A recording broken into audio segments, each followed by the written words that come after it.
the spirit of a master, one who had once grasped the truth of the world and stood at the edge of reaching its pinnacle, was said to be seeking someone worthy to inherit the unfinished mission and guide it to completion. It once seemed like nothing more than a legend, but that belief changed, for the ancient spirit had chosen him. They were supposed to stand at the top of the world together. That's how it should have been.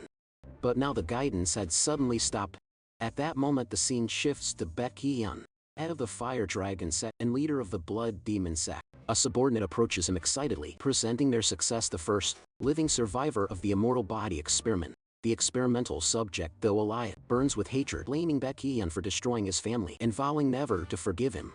The subordinate violently tightens the rope around the subject's neck, silencing him and questioning his right to speak as an outsider. Yet despite everything, this subject is different. Unlike previous ones, this one could communicate and had survived for weeks without food or water. Baekhyun rises from his seat, unimpressed. After years of effort, the result was nothing but a grotesque monster. For him, those who carried out the experiment were fools, unworthy of reaching the summit. The desperate subordinate pleads for more time, convinced the immortal body could still be completed, but suddenly his arm begins to move against his will. Confused and panicked, he watches as it acts independently, and the object he holds is forcefully consumed. In seconds his body begins to react violently. Transformation sets in, twisting his form into something inhuman as he screams for his master. Meanwhile, Baekhyun walks away, blood dripping from his mouth. He wonders why the spirit no longer responds, believing it still dwells within him. He begs for the secret of immortality to be revealed, craving the final piece of the immortal body technique. Unexpectedly, the experimental subject approaches from behind. It had already achieved the immortality. Just as it prepares to strike, Baekhyun activates his power and restrains it. Realizing the spirit may have chosen a new vessel, the transformed subject curses them all, vowing to carry his hatred even into hell. Baekhyun, frustrated and betrayed, questions why the spirit would abandon him after everything he accomplished in its name. But the subject, now filled with truth and clarity, tells him that he still failed to see the reality of the world. Then, right before his eyes, the subject shifts into a monstrous creature. Something terrifying enough to make Baekhyun tremble. The realization hits hard as strength was not enough. In an instant the creature kills Baekhyun and speaks of a world ruined by hatred and loss. It vows to take care of that world. A red energy begins to rise from its head, catching the attention of nearby subordinates who prepare to strike back. The creature stands firm and delivers a single command: destroy every stronghold, absorb their power, let nothing remain above, and when the time is right, rise once again to the summit. The scene then shifts to an old man telling his family that he'll be back later. His son, clearly worried, asks him to take care of himself. Without saying much, the old man heads out and walks toward a distant place. Eventually he arrives at a temple. Inside he finds his old companions waiting. Looking at them, he acknowledges their presence with a calm remark: "It's been a while." Among the group is Yak, be known as the Fist King, who agrees with a short nod. Then comes Jin Seoe, the Northern Empress. She silently wonders why they summoned that old man too. Another elder, Abadayan, from the Shaolin Temple, respectfully greets him. Soon after, Baekhyun, the leader of the Fire Dragon sect, steps forward to welcome him, calling him the Sword Emperor and asking if everything had been well. The old man removes his said chat and cuts straight to the point. He says there's no need for meaningless chit-chat and reveals they noticed spies tailing him the moment he left the martial world. With sharp eyes, he demands to know why they brought him here. Baekhyun drops all formalities and gets to the heart of the matter. Wooting Jonhan, Hwashin, and many other major sects have been destroyed by just one man. They know nothing about who he is or what he wants, but those who survive call him a demon, obsessed with fighting the mad demon. And today they intend to stop his madness. Suddenly, the temple gate shatters and the mad demon storms in. He says he followed a powerful energy and has arrived at a familiar place. Seeing all 5 great leaders gather, he guesses they were expecting him. The old man takes a long look at him. His instincts scream this is him. The title Mad Demon isn't just a name. The aura feels like death itself. Without wasting another second, the old man draws his sword. He declares that the mad demon alone is reason enough to wield his blade once again. In a flash, he charges forward and attacks with his heavenly sword. The strike is so powerful, it slices the mad demon's body into pieces. The room goes quiet. Yuck. He casually tells the old man to take it easy. He finds it boring that everything ended so fast. He even mocks the idea of a so-called mad demon. But then he notices something strange. No one else is reacting. Everyone stands frozen. Just then a laugh echoes through the temple. The mad demon speaks again, surprising everyone. His severed body starts regenerating right before their eyes. Yuki can't believe what he's seeing. Is this a dream? Baekhyun watches in shock. Realizing this might be the legendary martial art, the immortal body technique, so it does exist now. Fully restored, the mad demon laughs with delight. Things are getting interesting now. He asks if they're ready for some fun. Yuppie panics and shouts at the old man to get away from him, but the mad demon grins and says he already had his fun with the old man. The others watch in horror as blood pours from the old man's body. He collapses to the ground, lifeless, and with a wicked smile. The mad demon looks at the rest and says, "Alright, who's next, Jin Shao?" He turns to Baek Moryeon, trying to keep him calm. As the head of the fire dragon sect, she expects him to know something about the situation. Though uncertain, she recalls seeing this martial art mentioned in ancient texts. Meanwhile, Yukbai glares at the fallen old man lying on the ground. Anger boils inside him just then. Baek Moryeon senses a sudden surge of destructive energy in the air. Without holding back, Yuppie lets out a furious roar and charges straight toward the mad demon. Seeing him approach, the mad demon smirks and recognizes him. The Fist King Yuppie doesn't waste a second and launches his powerful explosive fist gale technique. The entire area shakes from the impact, creating a massive explosion. Baek Moryeon, watching closely, admits the martial art truly lives up to its name, but deep inside he knows it won't be enough to defeat a monster like this. Yuppie stares in disbelief. The mad demon is still standing, completely unfazed. Confusion hits him. His most powerful strike landed directly, yet the enemy's strength seems to be growing. Instead of fading, the mad demon acknowledges the attack. He praises Yuppie's technique and promises to return the favor properly. Without warning, he unleashes the same explosive fist scale right back at Yuppie, but just before the impact, Abbot Hyan jumps in to block the attack and saves Yuppie the price. However, his heavy wrist gets slashed in the process. The mad demon scoffs, telling Abbot Hyan that it's not his turn yet. Abbot Hyan fires back, refusing to back down and calling him a fool. With a grin, the mad demon taunts him. For someone so bold, he sure looks like he's struggling. Yuppie, feeling guilt, apologizes to Abbot Hyan for dragging him into this, but the abbot brushes it off. If Yuppie hadn't stepped in, he would have right now. Dealing with this monster is more important than guilt. The mad demon laughs again. Empress, a body tough enough to survive the Fist King's attack. He finds it fascinating. With that, he rushes forward to strike Abbot Hyan. But before he can land the blow, Jin Sully pierces him with her sword. Ice spreads rapidly over the mad demon's body, freezing everything it touches. He immediately recognizes the technique. It's from the Northern Sea Ice Palace, a legendary martial art he had only heard about in tales. Jin Sully, full of fury, silences him with a cold glare. The mad demon shivers literally. The chill pierces his bones. He admits the 5 great masters truly live up to their name. Each one of them possesses martial arts that have reached the absolute peak, and he's absolutely loving it. Now it's Baek Moryeon's turn. He steps forward with his sword and offers the mad demon a glimpse of the fire dragon leader's martial art. Without hesitation, he attacks. But when the smoke clears, the mad demon is untouched. He laughs and mocks the effort. That's all. Baek Moryeon calmly replies that the fight is far from over. The real show is just beginning. Suddenly, strips of cloth, like energy, begin to emerge from inside the mad demon's body. They quickly wrap around him, coiling tighter and tighter, until his whole body is bound, just like an Egyptian mummy.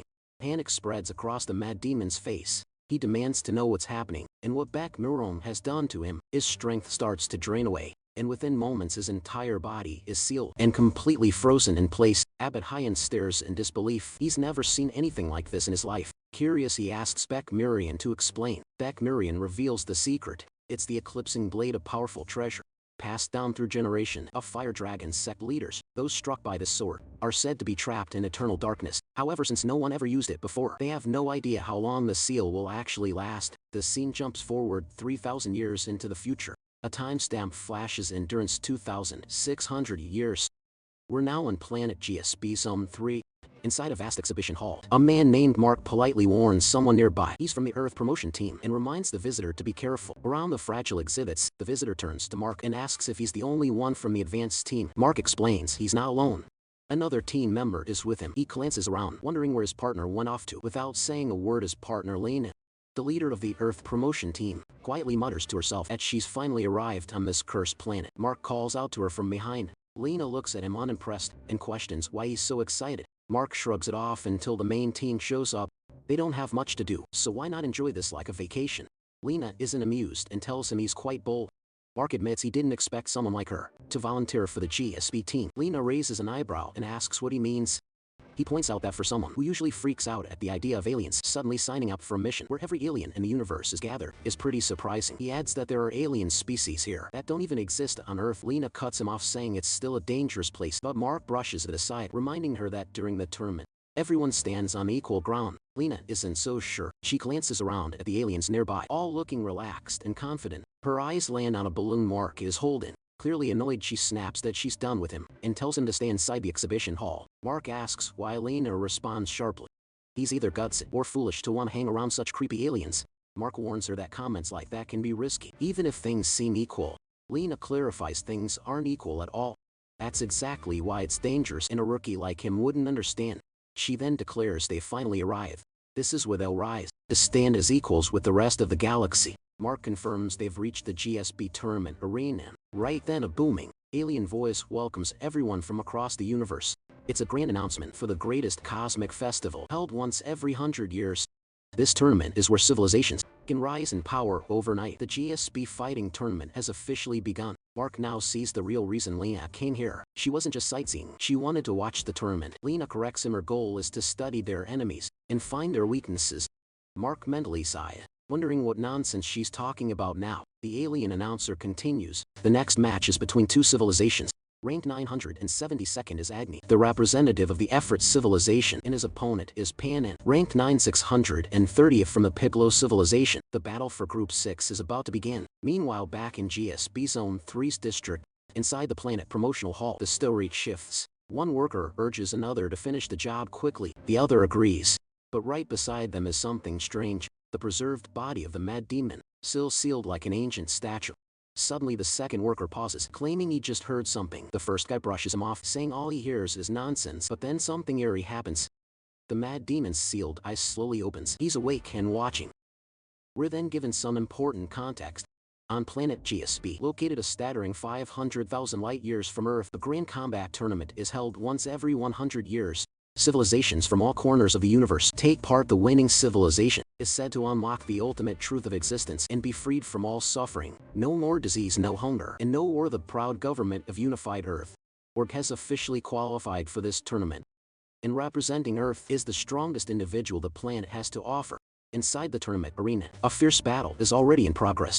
The announcer hypes up the action, praising the fighters of the living flame species. As soon as their restraints are removed, the entire arena bursts into flames. In a chaos, a battle warrior named Panan gasps, cursing his fiery opponent. His enemy Agni pushes forward with even more flames, fully intending to roast him alive. The audience is going wild. The announcer, clearly having placed a bet, is all in on Agni and encourages him to put on a show.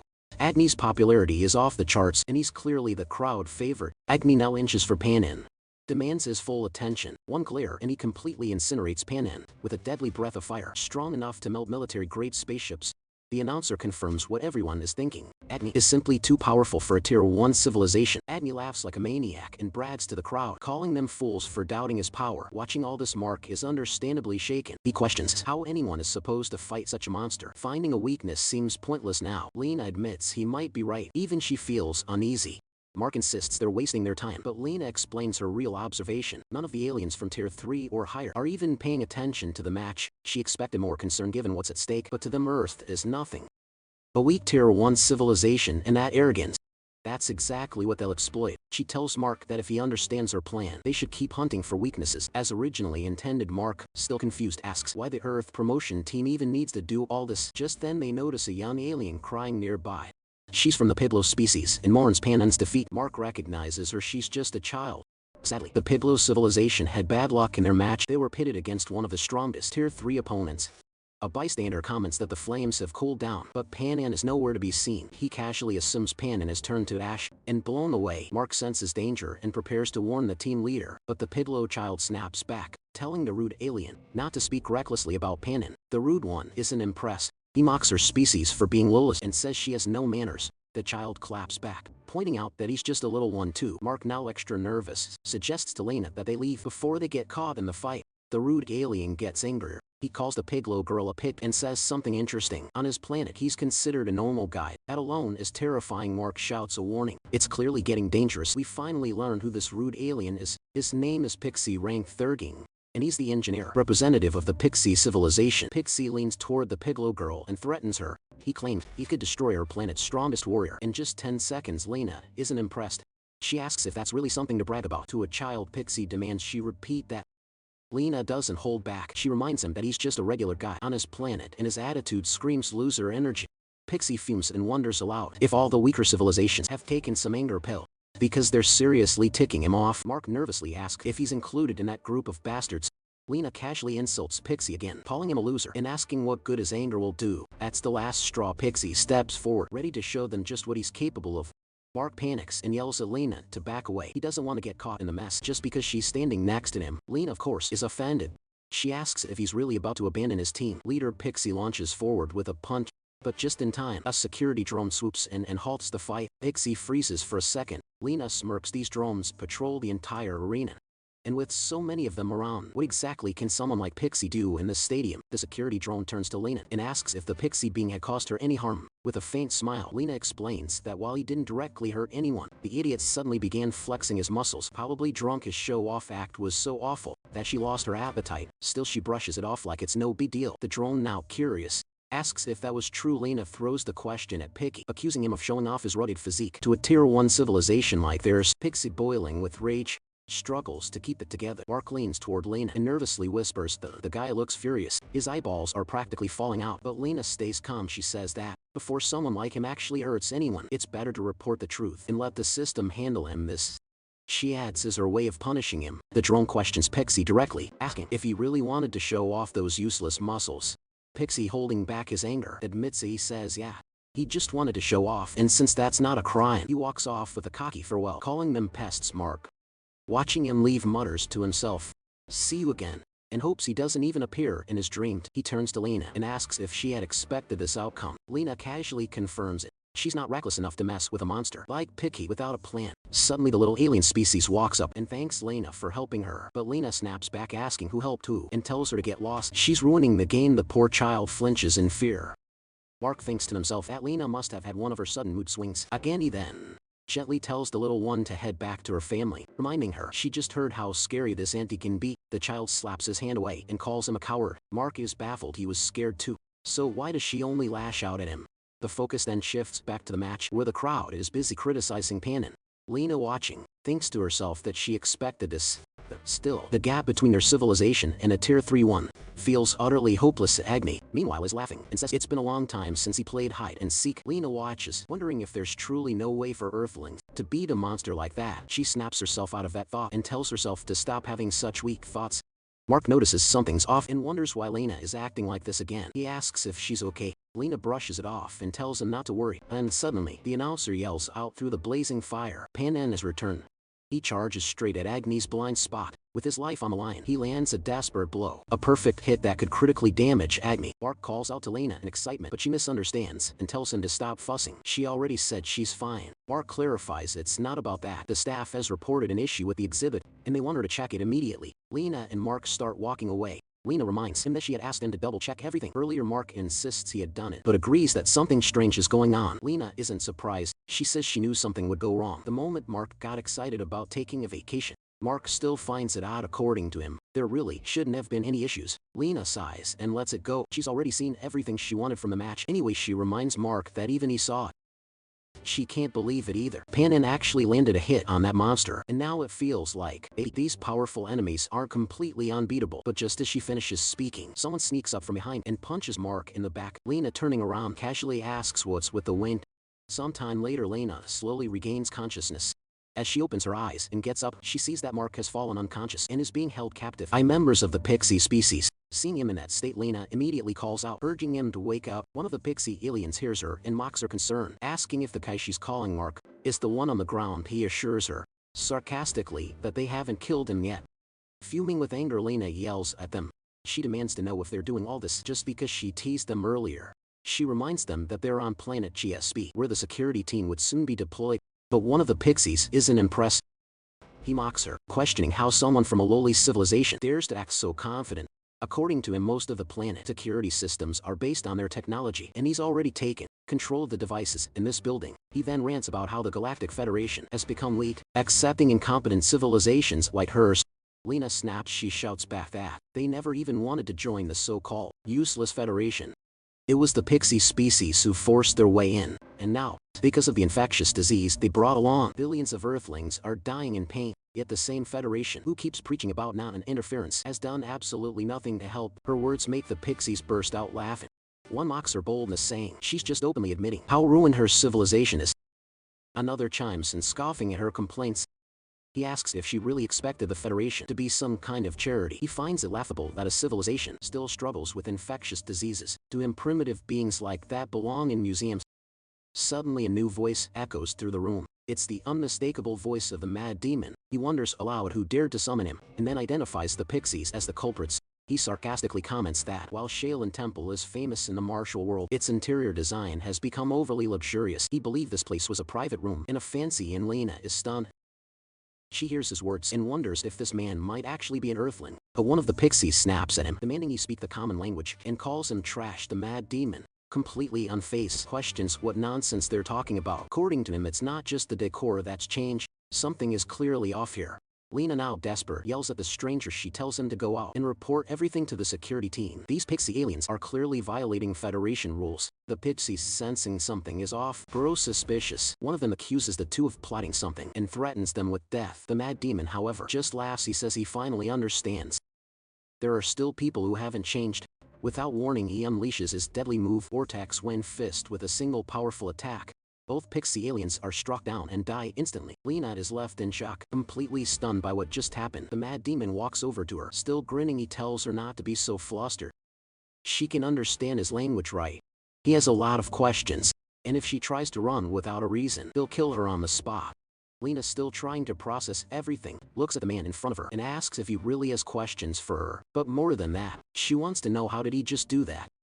The man, unfazed, warns her to speak clearly if she values her life. Lena quickly realizes the issue. He doesn't understand the common language. Without wasting time, the man demands to know where they are. Lena replies, explaining that this is the promotional building located on Street C. Confused, the man mutters in disbelief. This wasn't the Shaolin Temple. The energy in this place is nothing like that of Shaolin, and the noisy atmosphere doesn't suit a temple filled with bald monks. Now growing more nervous, Lena tries to understand just what this guy is.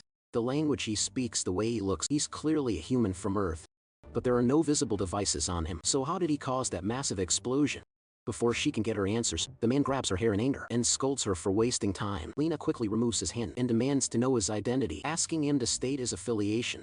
He looks surprised and asks if she really doesn't know who he is. Lena, still confused, says she has no idea. Was he supposed to be some kind of celebrity? Right then, a furious pixie species soldier charges from behind to attack the man, shouting at him for daring to challenge someone superior. Just as the pixie throws a punch, the man effortlessly slaps his arm aside and mocks him for being a brute with no real skill. He then punches the pixie hard in the stomach, sending him flying. While questioning if these people even train their internal energy, Lena is left stunned.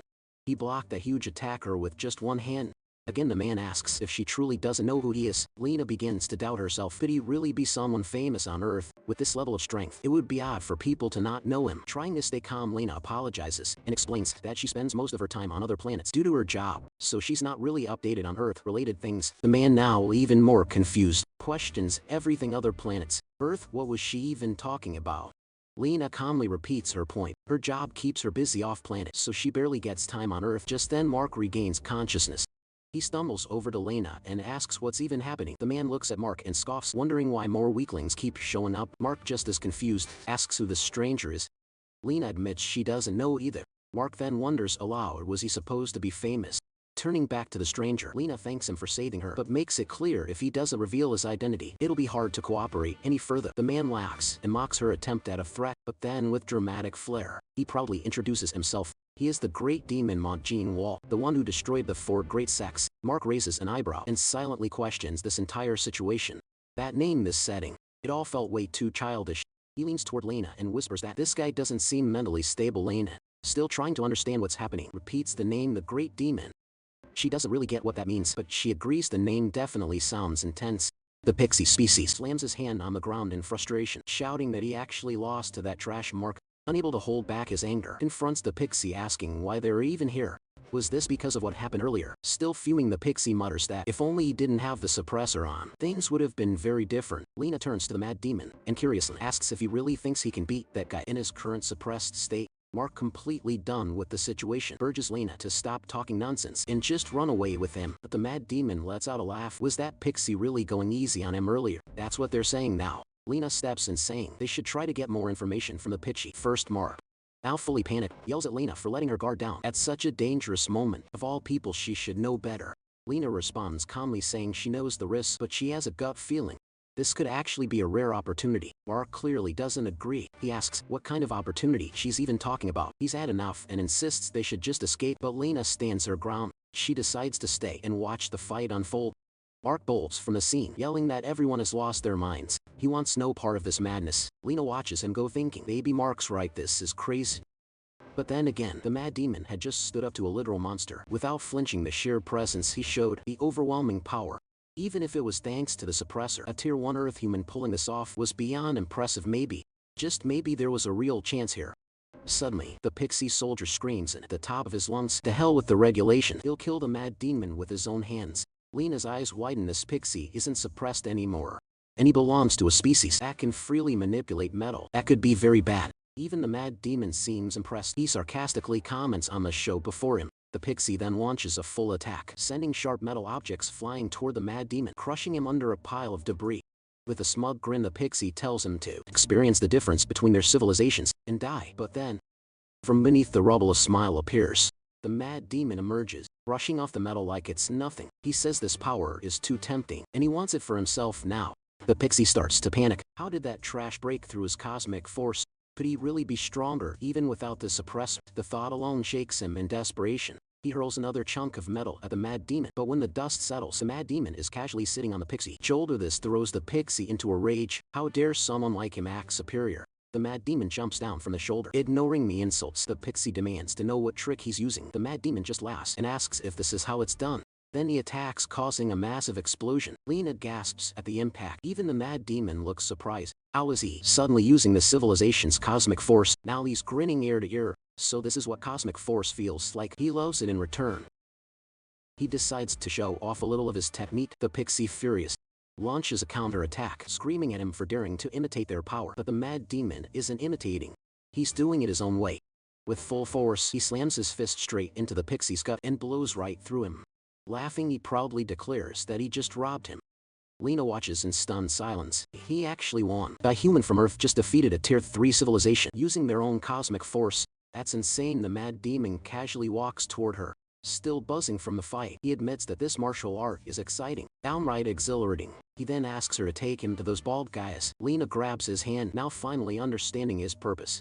So this is why he came here. He snuck onto this planet to prove his strength. She gets it now. She agrees to take him to a place with even stronger opponents, so he can't become Earth's representative in the GSP tournament. On the battlefield, a new presence arrives, Virtues, the judge of the GSP planet. Observing the aftermath, he calmly asks if a pixie resident lost control and ended up endangering his own kind. Mark watches the situation unfold and starts to panic. Bringing the mad demon here might have been a huge mistake. Virtues looks around and analyzes the scene. From what he can tell, some third party seems to have interfered. If even a tier 3 pixie got defeated, that likely means someone from a higher civilization, or maybe a combat-focused one, was involved. Hearing this, Mark connects the dots. It makes sense. No one would believe that a mere human caused this much damage. That gives him a window of time to contact his team leader. Virtus then turns to Mark and asks what's troubling him. Trying to stay cool, Mark says he's not worried at all. But Virtus isn't buying it. He tells Mark not to even try hiding it. He clearly sensed that something was bothering him. Mark finally gives in, realizing there's no point lying to Judge Virtus. He admits he's just worried about the safety of his kin. Virtus glances at the destruction and responds bluntly, "The kin probably aren't safe considering what happened." The suspect looks like a serious criminal, but he reassures Mark, saying that the best investigators from planet GSP are already reconstructing the crime scene. The truth will come out soon. Mark realizes what's happening. This must be the legendary machine memory Spectre. Technology that literally recreates the past. He'd only heard stories about it before. If he sticks around like this, just then a chunk of debris is about to fall on him.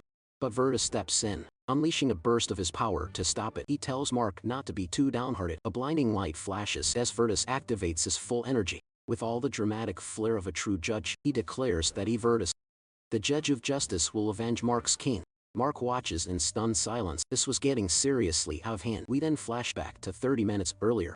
The mad demon was explaining everything to Lena. After the previous chaos, he regained consciousness and found himself here. Lena thinks over his words.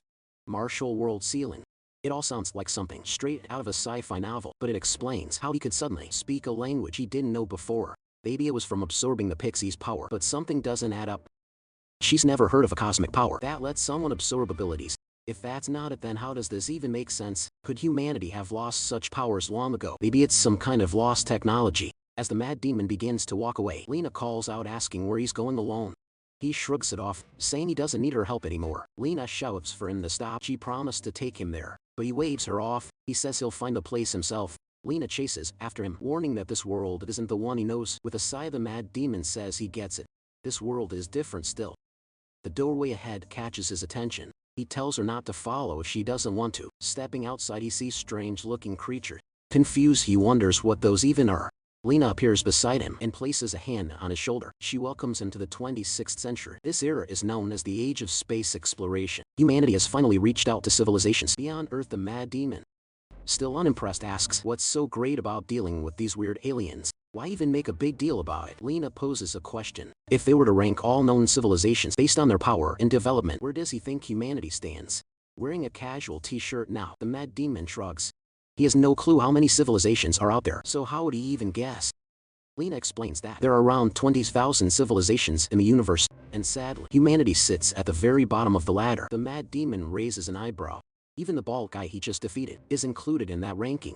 He can't help but wonder if humans are just that dumb. Lena agrees with the mad demon's statement, but politely asks him to watch his words. She explains that in this vast universe, civilizations are ranked on a 5-tier scale. As she mentioned before, humanity is at the very bottom, classified as a Tier 1 civilization, and sadly even among the Tier 1s, Earth is the weakest. The mad demon laughs. Clearly unimpressed, he mocks the ranking system, calling it useless. Lane, visibly annoyed, questions his attitude, but the mad demon continues, saying if he were in her place, he would have focused on gaining real strength instead of worrying about rankings. Changing the topic, Lena brings up her formal proposal once again. The mad demon, confused, asks what she's even talking about.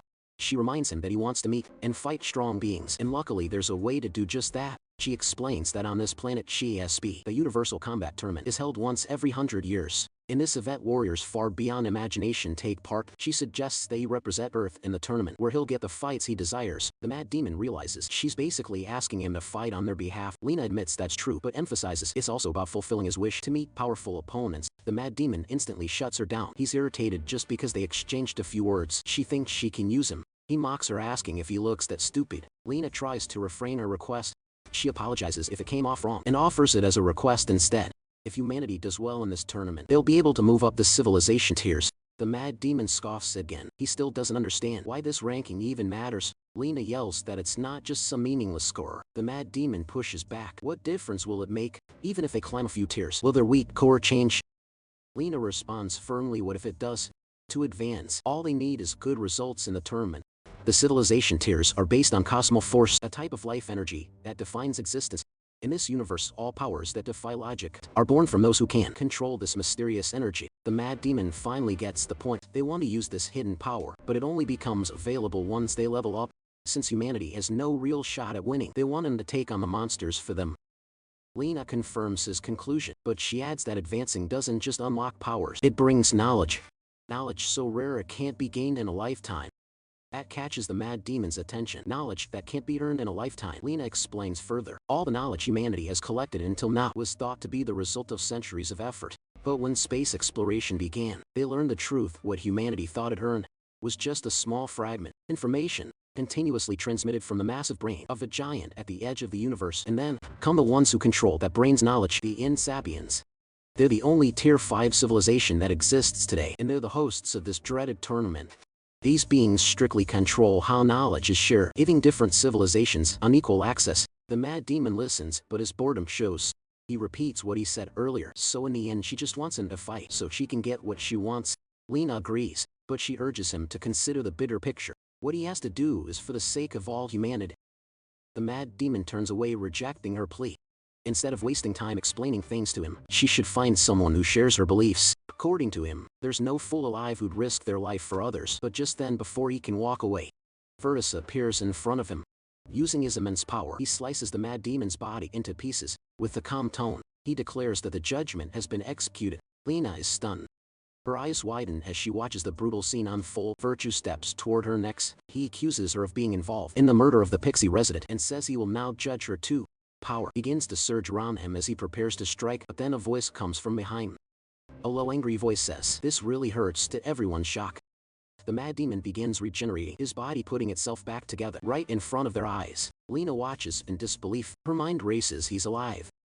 The mad demon glares at Vertus, furious. He demands to know what that bastard thinks he's doing, leaving him in this condition.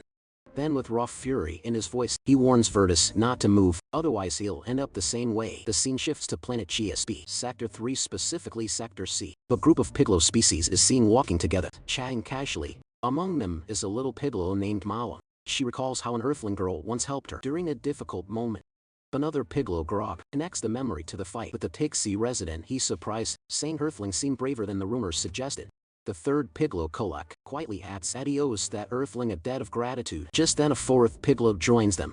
It's none other than Panin. He playfully asks why they're having such a cheerful conversation. Without him, Grog fills him in, saying their youngest got into some serious trouble. While cheering for everyone during the battle, Mala spots Panin and runs up to hug him tightly. Grog then asks if Panin is okay. Considering everything he's been through, Panin assures them that he's just fine and ready to fight if needed. Their conversation is suddenly interrupted by a loud explosion in the distance.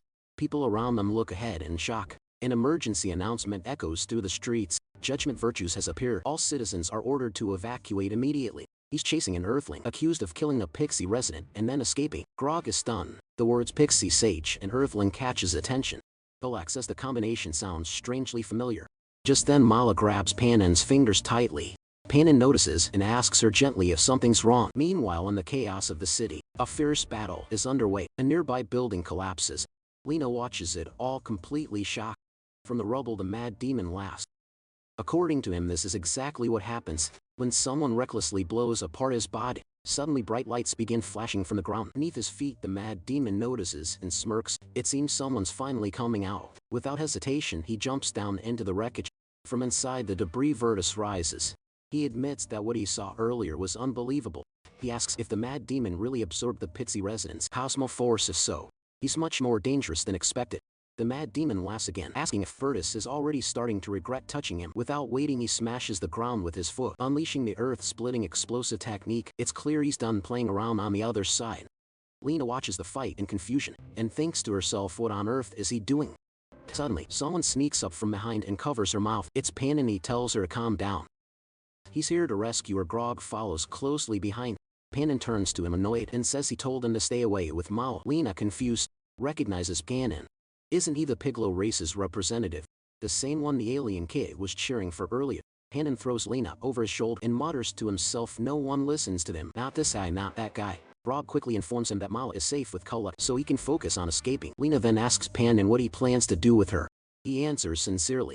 He's here to repay the favor she once did for their kind. The Piglo race never forgets a kindness. Lena, still confused, asks what he means. Panin explains the grim truth. Saving her species is impossible. The judges chasing her are monsters, finalists from the GSP tournament. Facing them is hopeless. Back on the battlefield, the mad demon goes on the offensive. He creates multiple clones and charges at Virtues. Virtus, observing calmly, realizes that the Pixie civilization's force isn't all that Earthlings have. He stretches out his hand and fires an attack, releasing a blinding flash of light. He then mocks the move, calling it just a trick, but right then the real mad demon appears behind Virtus. He was waiting for this moment. He whispers that he knew Virtus would say that. Virtus quickly counters. He raises a single finger in front of the mad demon's face and unleashes another devastating attack straight at him. Panin is seen carrying Lena as they move quickly through the area. Lena struggles in his arms, telling him to let her go. She insists that if someone needs saving, it should be the guy still fighting, not her. Grog, clearly frustrated, yells back, didn't she hear what he said earlier? What could they possibly do against a monster like Virtus? Panin snaps at him to stop talking. That Earthling was the one who saved Mao. Grog protests again. He asks how long Panin is going to stick to these old traditions. But Panin is firm. He says their civilization has followed these ideals for generations, and he won't be the one to break them.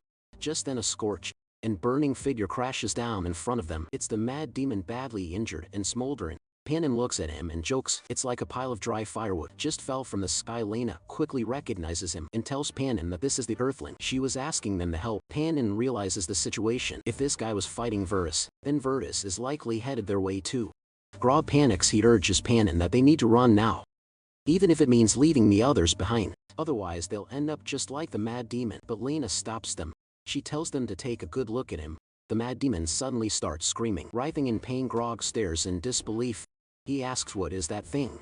It's still alive. Despite being burned by virtue's flames, the mad demon is rapidly regenerating. Grot wonders aloud if the Earthling's cosmic force is actually regeneration. Such a powerful ability seems way too impressive for someone like him. Before they can process it all, Virtus arrives and demands they surrender the criminals and leave. Grog sees the opening and whispers to Panin that this could be their chance to escape. Panin then turns to Lena and asks if she believes that guy can survive.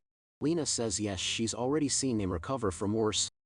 Panin thinks quickly. If that's true, then they must take him to the GSB registration office immediately. If he becomes a GSB fighter, even Virtues won't be able to lay a finger on him without consequences. Grog is terrified. He begs Panin not to go through with this, but Panin ignores him. He steps forward to face Virtus and tells the others to run to the registration office while he holds Virtus back. As Grog carries Lane away, he looks back at Panin and shouts. He doesn't even know what's right anymore, but begs him not to die. Panin simply replies with confidence. If they succeed, they'll gain a powerful weapon that could catch even Virtus off guard. Virtus laughs at the idea of anyone escaping him. He begins charging an attack aimed at Grog and Lena, but Panin stops him with a surprising revelation. Before becoming a judge, Virtus was definitely a Hallucinian, and the weakness of Hallucinians, those who wield the power of light, is darkness. Panin proudly declares that today, the Piglo civilization's cosmic force happens to align with darkness. Surely this must be a sign from the ancestors, a command to help Mala's savior.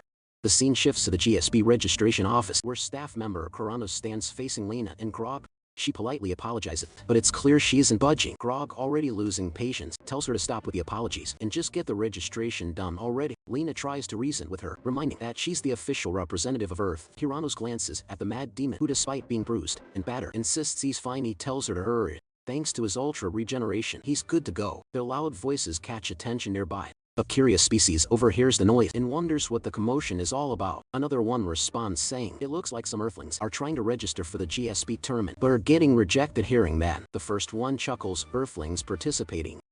That weak civilization. If he ends up fighting one of them, it'll be a free win. He jokes that they have to help them get in. It'll be too easy. Soon more species gather and start pressuring Kuranos. They all shout at her, asking what she's doing.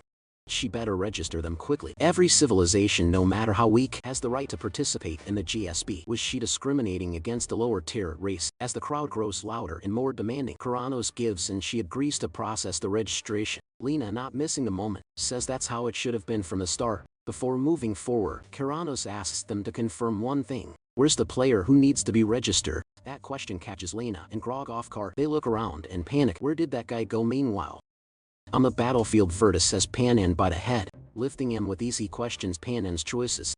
Why would he risk his life for these Earthlings? He says he simply can't understand the logic of lower tier civilizations. But just as things start looking grim, the mad demon returns and launches a surprise attack at Virtus. He shouts that this time, Virtus is definitely going down.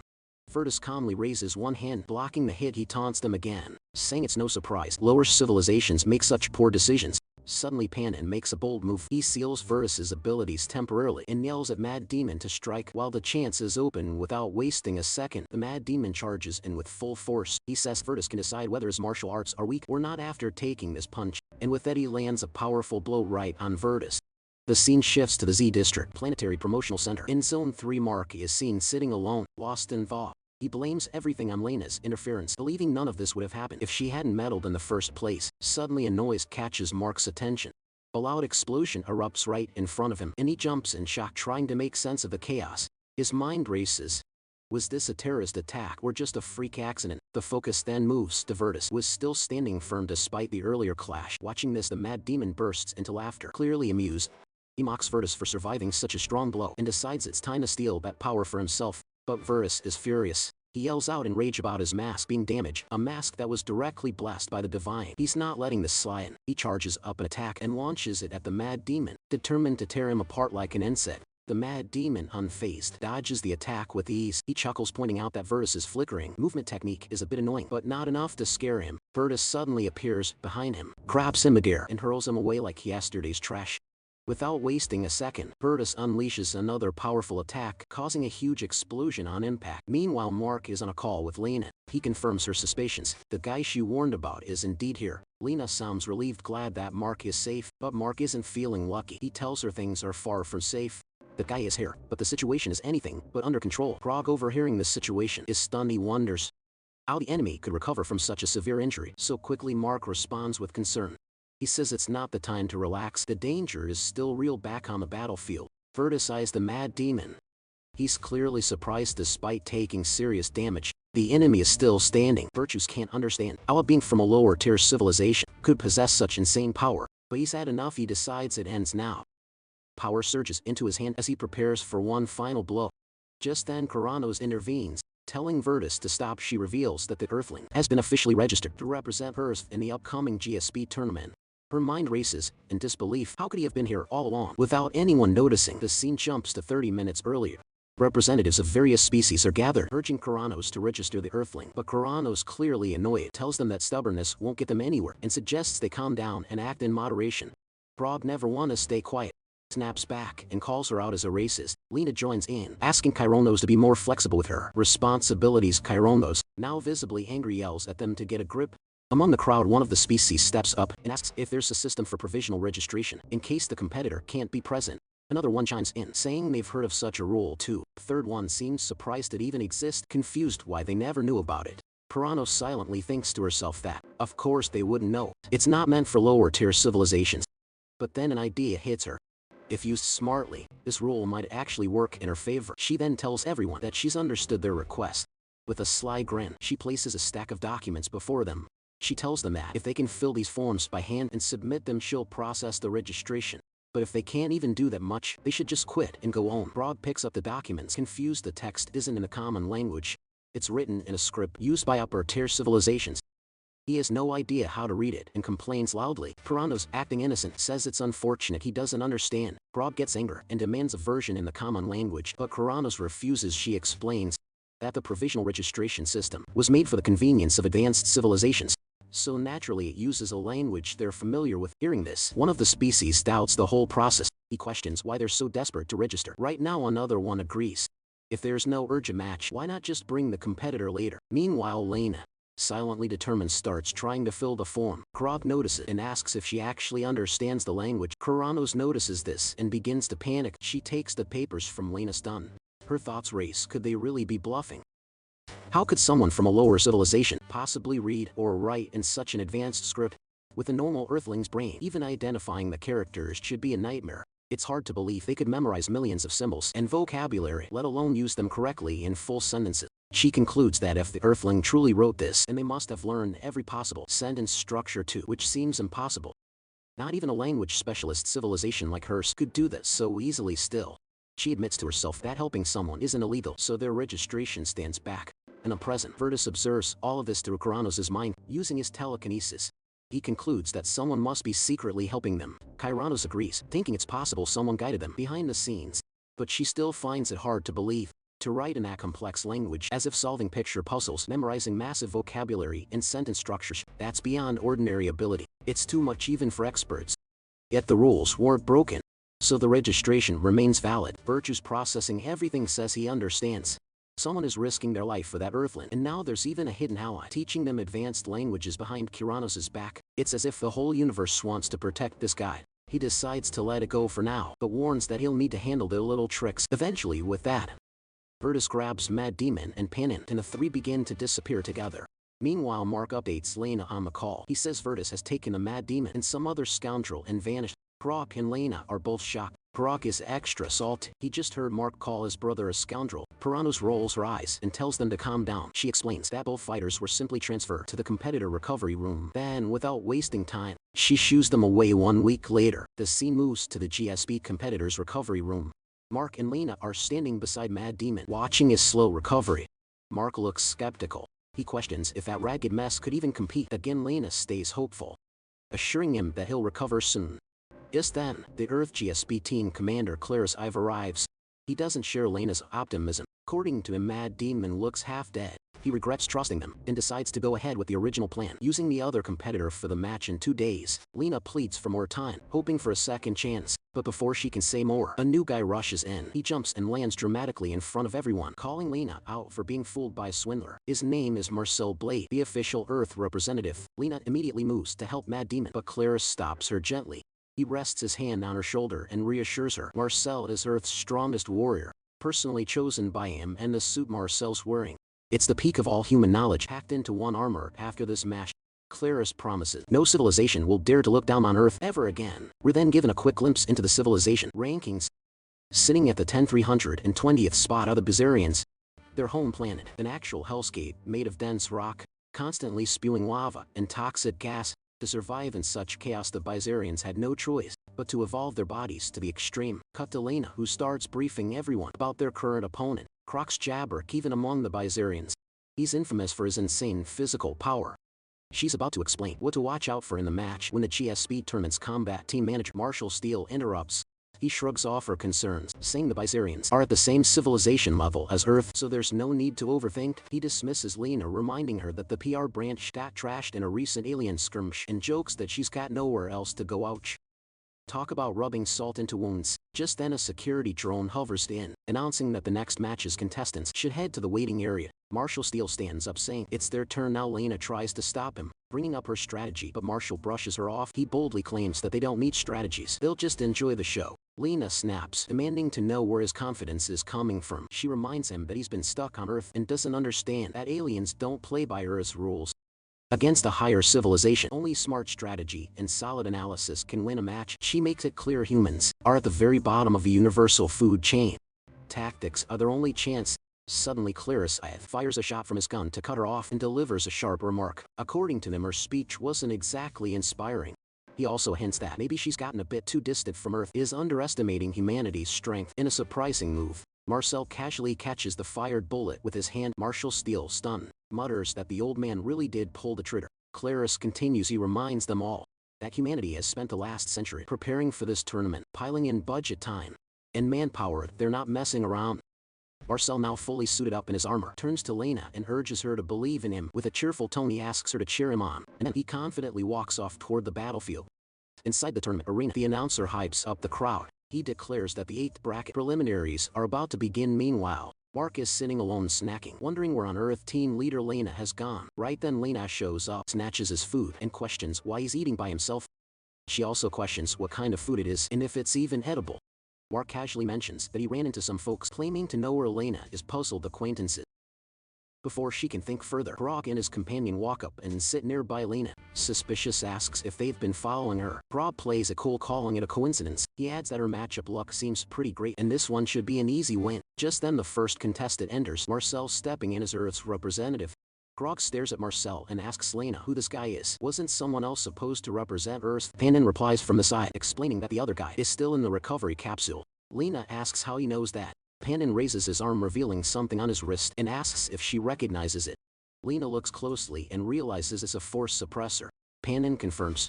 When he woke up from the recovery capsule, the suppressor was already attached. Depending on who wears it, its shape and position can change. He believes the other guy should have won too. He then points out that if they think hard, wasn't there something strange attached to his body? Lena tries to recall, and yes, he was wearing something around his neck. Could that be the suppressor? Mark, clearly confused, asks what a force suppressor is supposed to do. Lena explains that just like the name suggests, it suppresses cosmo force.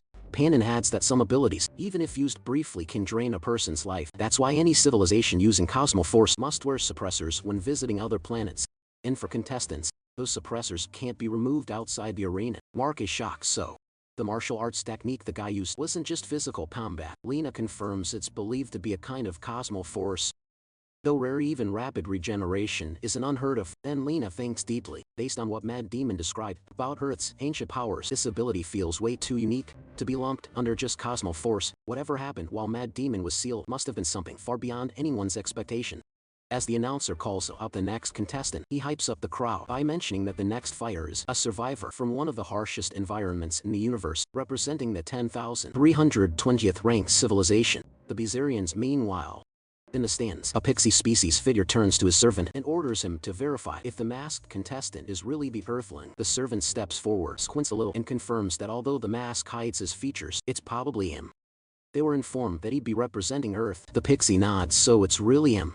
Croc supporters begin cheering excitedly, ready for their fighter to appear, but their excitement quickly turns to confusion when, instead of Crocs, someone else enters the arena. It's not Crocs, but a member of the pixie species named Twinkus. The announcer does a double take and shouts out in confusion, "That's not Crocs. Who dares to barge into someone else's match?" Twinkus, calm as ever, gives a grand introduction. In the crowd, Mark stares in disbelief. A pitch yen, is this for real? The announcer isn't amused, he yells at Twinkus to stop the drama, stop interrupting, and send out the real contestant. With a sly smile, Twinkus replies that Crocs, J-Brick won't be participating in the match. Instead, he politely offers to take Crocs' place.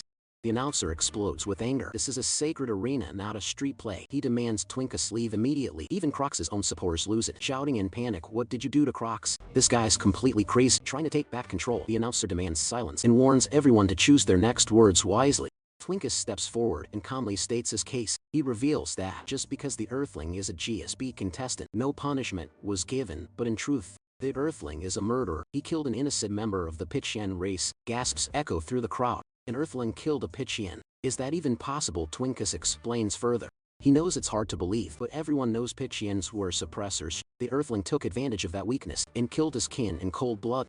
Now Twinkus begs for a chance to avenge those who died unfairly. Even the announcer pauses in surprise. Could it really be true? Now that he thinks about it, the promotional center on Z Street was completely destroyed. Mark, panicking, turns to Lena. This is clearly a misunderstanding, right? Lena stays calm and reassures him no one would take such a ridiculous claim seriously. But then the announcer shocks everyone by approving Twinkie's request. He allows him to take Croc's place in the match. Internally, the announcer is thrilled.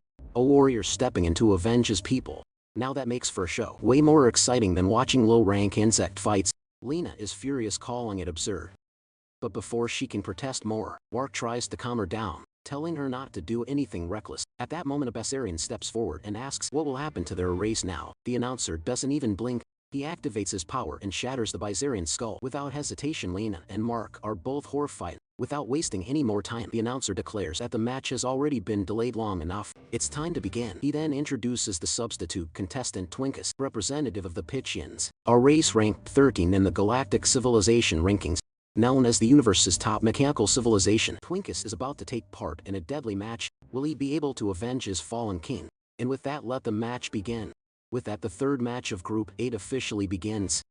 The audience erupts not with cheers, but with hate. They start chanting death to the murderer and hurl insults and objects at the Earthling. Meanwhile, director Clarice is watching the chaos unfold live on television. That's when Lena storms in and questions him. How could he sit around so calmly? She insists he must protest to the tournament committee immediately. Clarice looks confused and asks, "Protest what?" Lena snaps back, shocked by his question. The opposing contestant was switched mid-match. It's a clear violation of the tournament rules. But Clarice shrugs it off. So what if it was changed? Didn't she see who gave the order? It was Ensepian Leviathan, one of the 6 gods of the universe. Who in their right mind would dare defy a god's decision? Lena grits her teeth in frustration. So the tournament rules were never real to begin with. Fine, in that case. She'll treat the system with the same level of respect it deserves. None. Back in the arena, the crowd keeps chanting loudly, "Execute the murderer." The hate intensifies as objects are thrown at Marcel. Marcel wonders what's going on. Just moments ago, the atmosphere felt completely different. And who's that guy standing across from him? That's not the same person he saw during the morning briefing. Something clearly changed while his suit was being repaired. But then again, does it even matter? Marcel charges at Twinkus with full force. His objective is clear: crush the enemy in front of him for the sake of humanity. Just as Marcel is about to land a hit, Twinkus dodges skillfully. Marcel acknowledges the reflex is impressive, but warns that things are only getting started. He spins, leaps into the air, and launches another wave of attacks. Watching the fight, Mark is blown away. Marcel isn't holding back at all. Grog agrees. This Earthling is performing better than expected. Panan notes that Marcel's non-stop strikes are giving Twinkies no room to fight back. Then Marcel activates his armor and hurls the hyper-engaged buster straight at Twinkie. It hits with a massive explosion, shaking the entire arena. The announcer dramatically declares that the arena floor is being torn apart by the overwhelming power. Could this be the end for Twinkies? Marcel looks calm and confident. He believes victory is already his. Watching from the sidelines, Clarice reflects quietly. Once again, Marcel has pulled off the impossible. Just like the very first day they met, a flashback begins in a past mission. Marcel and Clarice were hiding from a group of terrorists. During the mission, Clarice turned to the young soldier and gave him an order he would distract the enemies, while Marcel escaped and alerted headquarters. Clarice insisted that wiping out this murderous group was a top priority, but before Clarice could act, gunfire erupted surprisingly. It came from Marcel, shocked. Clarice asked what he was doing. Marcel calmly explained he would carry out the general's second mission: immediately exterminate the enemy. Without waiting, Marcel marched forward. Clarice shouted after him, warning him not to be foolish, but the enemies had already noticed Marcel. They opened fire, but the bullets did nothing. One of them panicked. What kind of monster doesn't die after being shot? Moments later, Marcel eliminated every last one of them. After the mission was done, he walked back to Claris and casually asked if they should return to headquarters together for the next mission. Back in the present, the smoke begins to clear. The announcer squints through the haze. Could it be yes? It's Twinkus. The match isn't over yet. He's standing still, not a single movement. Has he taken damage? Marcel watches cautiously and acknowledges the sheer endurance of his opponent. He begins charging an attack in one hand, but just then something horrifying happens. His arm suddenly snaps off. Both Marcel and Claris are shocked. The announcer confirms it with a stunned voice. Marcel's left arm has been ripped off, and the one responsible none other than Twinkie. Pain shoots through Marcel as blood gushes from his injury. Completely rattled, he wonders aloud what just happened. Twinkus calmly replies, almost mockingly. He asks why Marcel is so surprised. Hasn't he faced his children before? Marcel, confused and still in pain, demands to know what Twinkies means. Before he can process anything, Twinkies launches a powerful attack. Marcel's armor shatters completely, and he's thrown backward, crashing to the ground.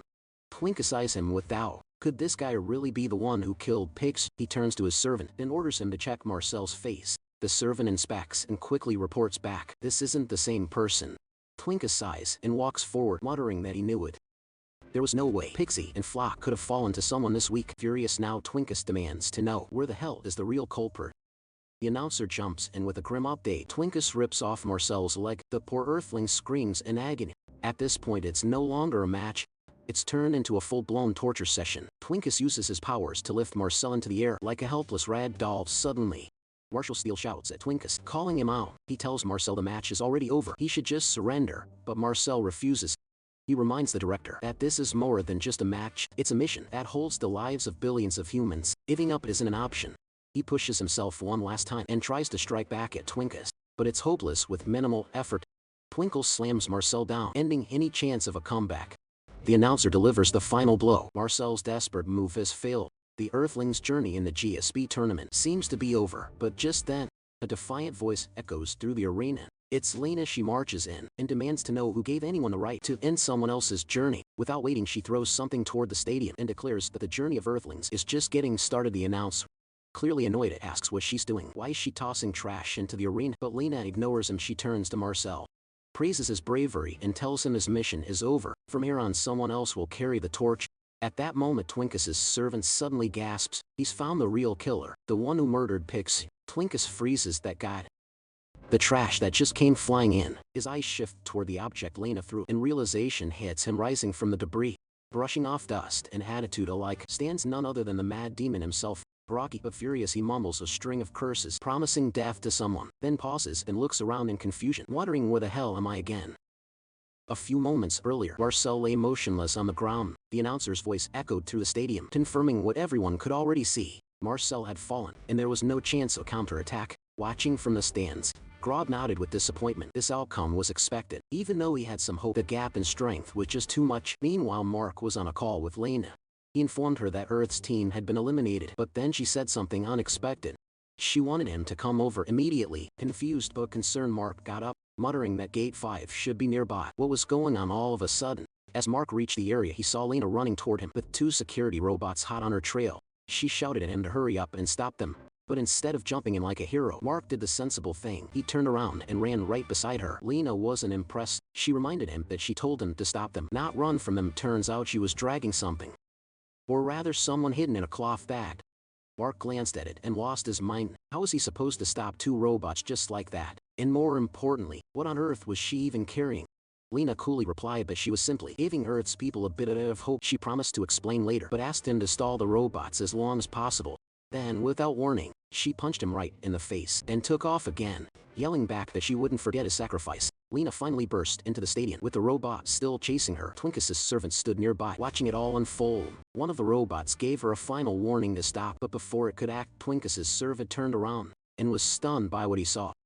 Back on the mic, the announcer declared the Earthlings' journey in the GSP tournament officially over, but Lena had other plans. She threw the bundle right into the middle of the battleground and shouted at the top of her lungs, "Who gave anyone the right to end someone else's journey?" Security robots quickly seized her. The announcer, clearly annoyed, demanded to know what she was doing. He ordered the trash she'd thrown to be removed along with her, but Lena snapped back. Trash? The one lying there was no ordinary warrior. He was the Mad Demon, Earth's true representative. The same fighter who took down 2 Pichians all by himself. He even went toe-to-toe with Virtus. Panon smirked and pointed out that she conveniently skipped the most important part, not that it made a difference to him. Hearing this, the audience murmured among themselves, "Vertus, that couldn't be true." But wait, wasn't there a huge explosion on Z Street recently? Lena pushed further. If the enemy was allowed a substitution for the sake of revenge, then she had brought the true target of that revenge, so this substitution should be approved too. Grog doubted if such logic would work against an Sapien Panan, however, called it a bold move, especially coming from an Earthling. The announcer admitted he was impressed, but reminded everyone that the match was already over. No matter the situation, once a match ends, it can't be undone. But then, against all odds, Marcel's voice rang out. He wasn't finished yet. He declared that he hadn't lost. Surprised, the announcer reconsidered and officially allowed the substitution. Clarice, I looked on and acknowledged that Marcel had done enough. Lena smiled. This was enough. With this move, the future of Earth had been secure. Just then the security robots began dragging Lena away. They informed her coldly that she would pay dearly for the chaos she had caused. While the arena buzzed with chaos, Twinkies was deep in thought. He had just heard that the human standing before him had defeated 2 Pichians. Could it really be that guy? But was he even alive at that exact moment?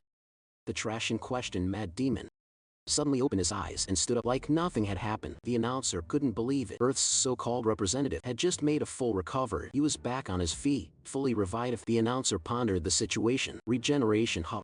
Not bad at all. Things might actually start to get interesting. Mad Demon looked around, visibly confused. It had been noisy for a while, and he had no clue where he even was. But Twinkus wasn't in the mood for jokes. He finally had his moment. Standing face to face with the guy who killed his king, revenge was just one punch away. Mad Demon wasn't impressed. The energy coming from Twinkus felt just like the guys he already beat. He had no interest in fighting weaklings anymore. Instead, he turned around, muttering that he needed to find Lena and figure out what was going on. Twinkus wasn't letting him leave that easily. He grabbed Mad Demon by the arm, holding him in place. Mad Demon, annoyed, asked if this guy was always this clingy. He made it clear he didn't have time for useless weaklings. But Twinkus was done listening. Using his power, he launched Mad Demon into the air with ease. Mad Demon landed hard but started laughing. He had actually shown this guy mercy. Big mistake. He threw a strong punch right into Twinkus. But the attack did nothing. Instead, Mad Demon's own fingers broke on impact. He looked in his hand, puzzled. Something was wrong with his body. Twinkus was fuming now. Not only had this human killed his king, but he also dared to mock their entire civilization. An insect like him had no right. With pure rage, Twinkus grabbed Mad Demon and slammed him into the ground like a rag doll. Mad Demon quickly rolled away. Examining his body, something felt off. He couldn't use any martial arts except for his immortal spirit foundation. There was no choice left. He'd have to fight the old-fashioned way. Twinkie suddenly increased his size and came charging in with a monstrous punch. The blow was so powerful, Mad Demon's body exploded on contact. But this wasn't the end. In the blink of an eye, Mad Demon stabbed Twinkus right in the eye with his finger. Twinkus roared in pain. Mad Demon followed up by grabbing his jaw and slamming a punch straight into his chin bone. Twinkus didn't hold back anymore. He caught Mad Demon with both of his giant hands and crushed him with brute force. The result, Mad Demon's upper body was blown into pieces. The announcer shouted in awe. Twinkus had completely shattered Mad Demon's upper half. Using pure strength, Twinkus growled in frustration. He wanted to know what kind of monster he had just eaten. In the moment Mad Demon regenerated, he planned to crush him again, but things didn't go according to plan. Out of nowhere, Mad Demon emerged from inside Twinkus's mouth. Apparently he had been swallowed whole. With a calm voice, he promised to give Twinkus exactly what he wanted. Twinkus froze in shock, and then it happened. Mad Demon ripped open Twinkus's mouth from the inside and tore his way out. In the most brutal fashion possible, the announcer pointed out that Mad Demon was now using the energy from his regeneration to launch a powerful attack. But Twinkus, showing sharp instincts, quickly dislocated his own jaw to dodge a potentially fatal blow. Grog was surprised. Who would have guessed? Regeneration could be used for offense too. If Mad Demon landed just 1 or 2 more of those strikes, things could turn around fast. Panon, watching the intense clash, commented that the Earthling side might actually win this match with ease. But before they could get too confident, space journalist Ackerman showed up and interrupted their thoughts. According to her, their fighting skills were definitely better than their match analysis. Unfortunately for the Earthlings, she claimed that was the only real opening Twinkies had allowed, and it wouldn't happen again. In her eyes, the chances of that Earthling winning were now absolutely zero. Harsh, but she sounded sure of it. She casually sat next to them, which made Grog uncomfortable. He couldn't help but question why she was acting so friendly, but Ackerman simply introduced herself, saying she became interested after Panon's brother defeated Agni. Not to mention, he even blocked an attack from the supposedly invincible Virtues. That caught Panon off guard. Only a handful of people even knew he was part of that fight. But Ackerman, with a playful smirk, reminded him she's a journalist, and she has her ways. Curious. Panin asked why she believed the Earthling had zero chance to win. After all, he had fought fiercely against Virtus. Ackerman acknowledged that surviving Virtus, even if he was only using 1/10,000th of his power, was still impressive, but she explained that the Earthling only survived because he was a regenerator. He was more like a wounded beast barely hanging on, not a proud warrior ready to dominate. Broad countered that anyone who survived an encounter with a judge must have at least third-level civilization skills, but Ackerman warned them not to underestimate the strength of upper civilizations. One lucky win doesn't erase centuries of experience, and definitely not that of the 1/300th rank civilization. In the universe just then, Twinkie struck Mad Demon with a massive object. The ground beneath them began to crack from the sheer impact. Grog was stunned. Where had that giant thing even come from? Ackerman, unfazed, pointed out that it had been there the whole time. Most aliens, she explained, tend to underestimate metal manipulation, thinking it's just fancy magnetic telekinesis, but Twinkies could control metal down to the molecular level. He compressed it into a super dense ball to make it easier to carry. With the amount of metal Twinkies had, it was like the Earthling was fighting the biggest battleship in the entire universe. Talk about bringing a cannon to a sword fight. Twinkies followed up with a devastating blow, using his metal abilities to blast apart Mad Demon's upper body. Yet again, Grog was speechless. That tiny pixie alien had been hiding such terrifying power all along.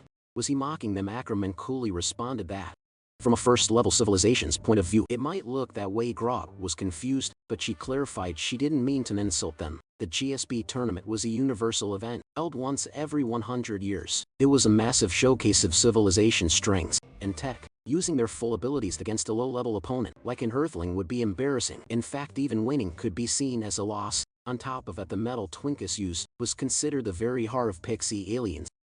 Using it in a fight like this was already stretching the limits of their pride.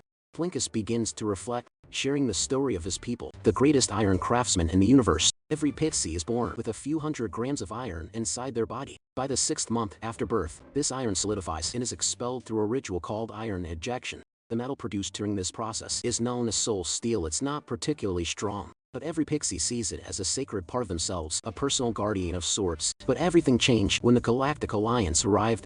The peaceful pixie civilization, which had always avoided conflict, was crushed in their very first GSB match. The entire universe watched and laughed. After that, their resources were looted under the mask of trade deals. Unable to bear the suffering of his people, the Pixie King began a desperate experiment. He made newborns consume metal for 6 months, hoping the extra iron would create stronger soul steel. The results were tragic. Over 70 of the children died, unable to eject the metal properly. Those who survived mostly produced low-quality metal, but among the rare one was one child who developed an exceptionally powerful substance. That child was Prince Twinkies. He survived the deadly trial and became the master of a new, unmatched material, eternal steel. Back in the flashback, Twinkies' aide smiles, impressed at how much control Twinkies already had over the metal. Twinkies, confident and proud, credits it to the hard trial he went through. Later that night, while Twinkies sleeps, his aide gently tells him a bedtime story, saying that the pixie people have now become great warriors, strong enough to protect their own. As he leaves the room, he quietly wishes the prince pleasant dreams. The next morning, 2 men are seen talking while walking together. One of them says he heard a rumor. Apparently, Prince Twinkies never even went through the trial. The other is shocked and questions the origin of the eternal steel. The first man suggests the king might have taken it from someone else and given it to Twinkies. That feels wrong to them. After all, so many had risked their lives for that metal. Unbeknownst to them, Twinkies hears everything. Deeply shaken, he runs back to his room and inspects the metal closely. Something feels off. The composition doesn't match what he remembers. A single haunting question crosses his mind. Whose eternal steel has he been using all this time? Days later, Twinkies finally uncovers the truth. Just then his aide walks into the room, startling him in that panicked moment. Twinkies accidentally attacks with the metal and it hits the aide straight in the stomach. Horrified, Twinkies tries to explain. He didn't realize it was his aide. He never meant to use the power like this. He rushes to call for a doctor, but the aide holds his hand, stopping him. There's something he needs to say. He reveals that his grandson had died from the side effects of the iron ejection process. Around that time, the king, an old friend, had handed him the eternal steel.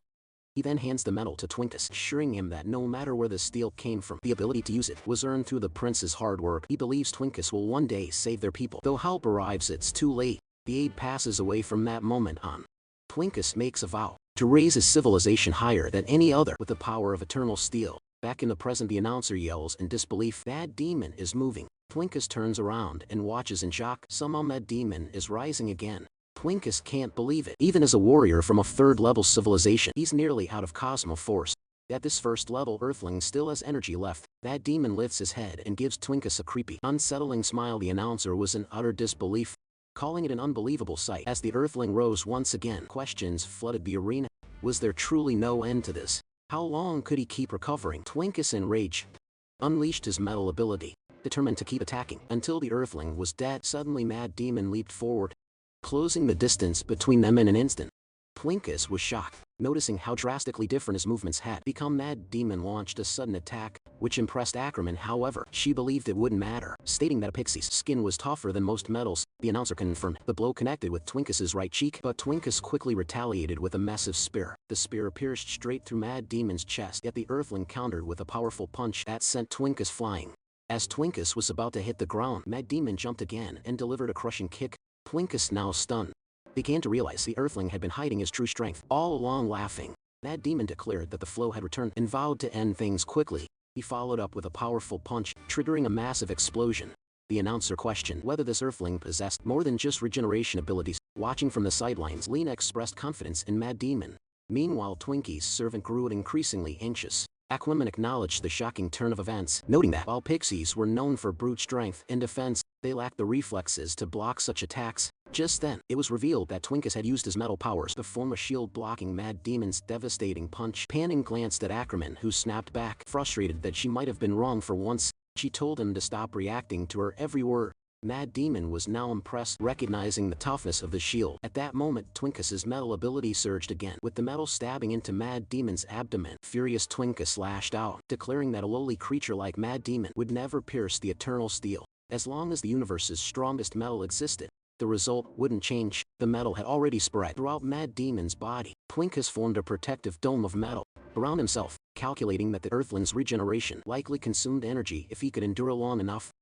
His opponent might eventually run out of stamina, but to Twinkus's shock, Mad Demon shattered the shield instantly. Witnessing this, Twinkus's servant panicked, questioning whether Mad Demon had stolen a power in the past. Mad Demon then grabbed Twinkus by the face and hurled him into the air. Twinkus was stunned to think that even eternal steel, the pride of their civilization, had been pierced. His servant screamed in realization, claiming that Mad Demon could manipulate metal too. Twinkus was overwhelmed. How could a mere Tier 1 Earthling control more than one cosmic force? Things escalated as Mad Demon grabbed Twinkus's own metal and turned it against him. But before the attack could land, the metal began to morph. Twinkus, boiling with rage, couldn't believe a lowly creature dared touch eternal steel, vowing never to forgive him. Twinkus enveloped himself in an armor made of his metal and charged toward Mad Demon. However, Mad Demon remained unfazed, readying his next attack, stating that armor wouldn't change the outcome. Despite that, Twinkus slammed Mad Demon into the ground. Mad Demon tried to seize control of the metal, but failed in a bold move. He tore off his own head and hurled it away, attempting an escape using his extreme regenerative abilities. Still assessing the situation, he realized the armor would not be easy to pierce.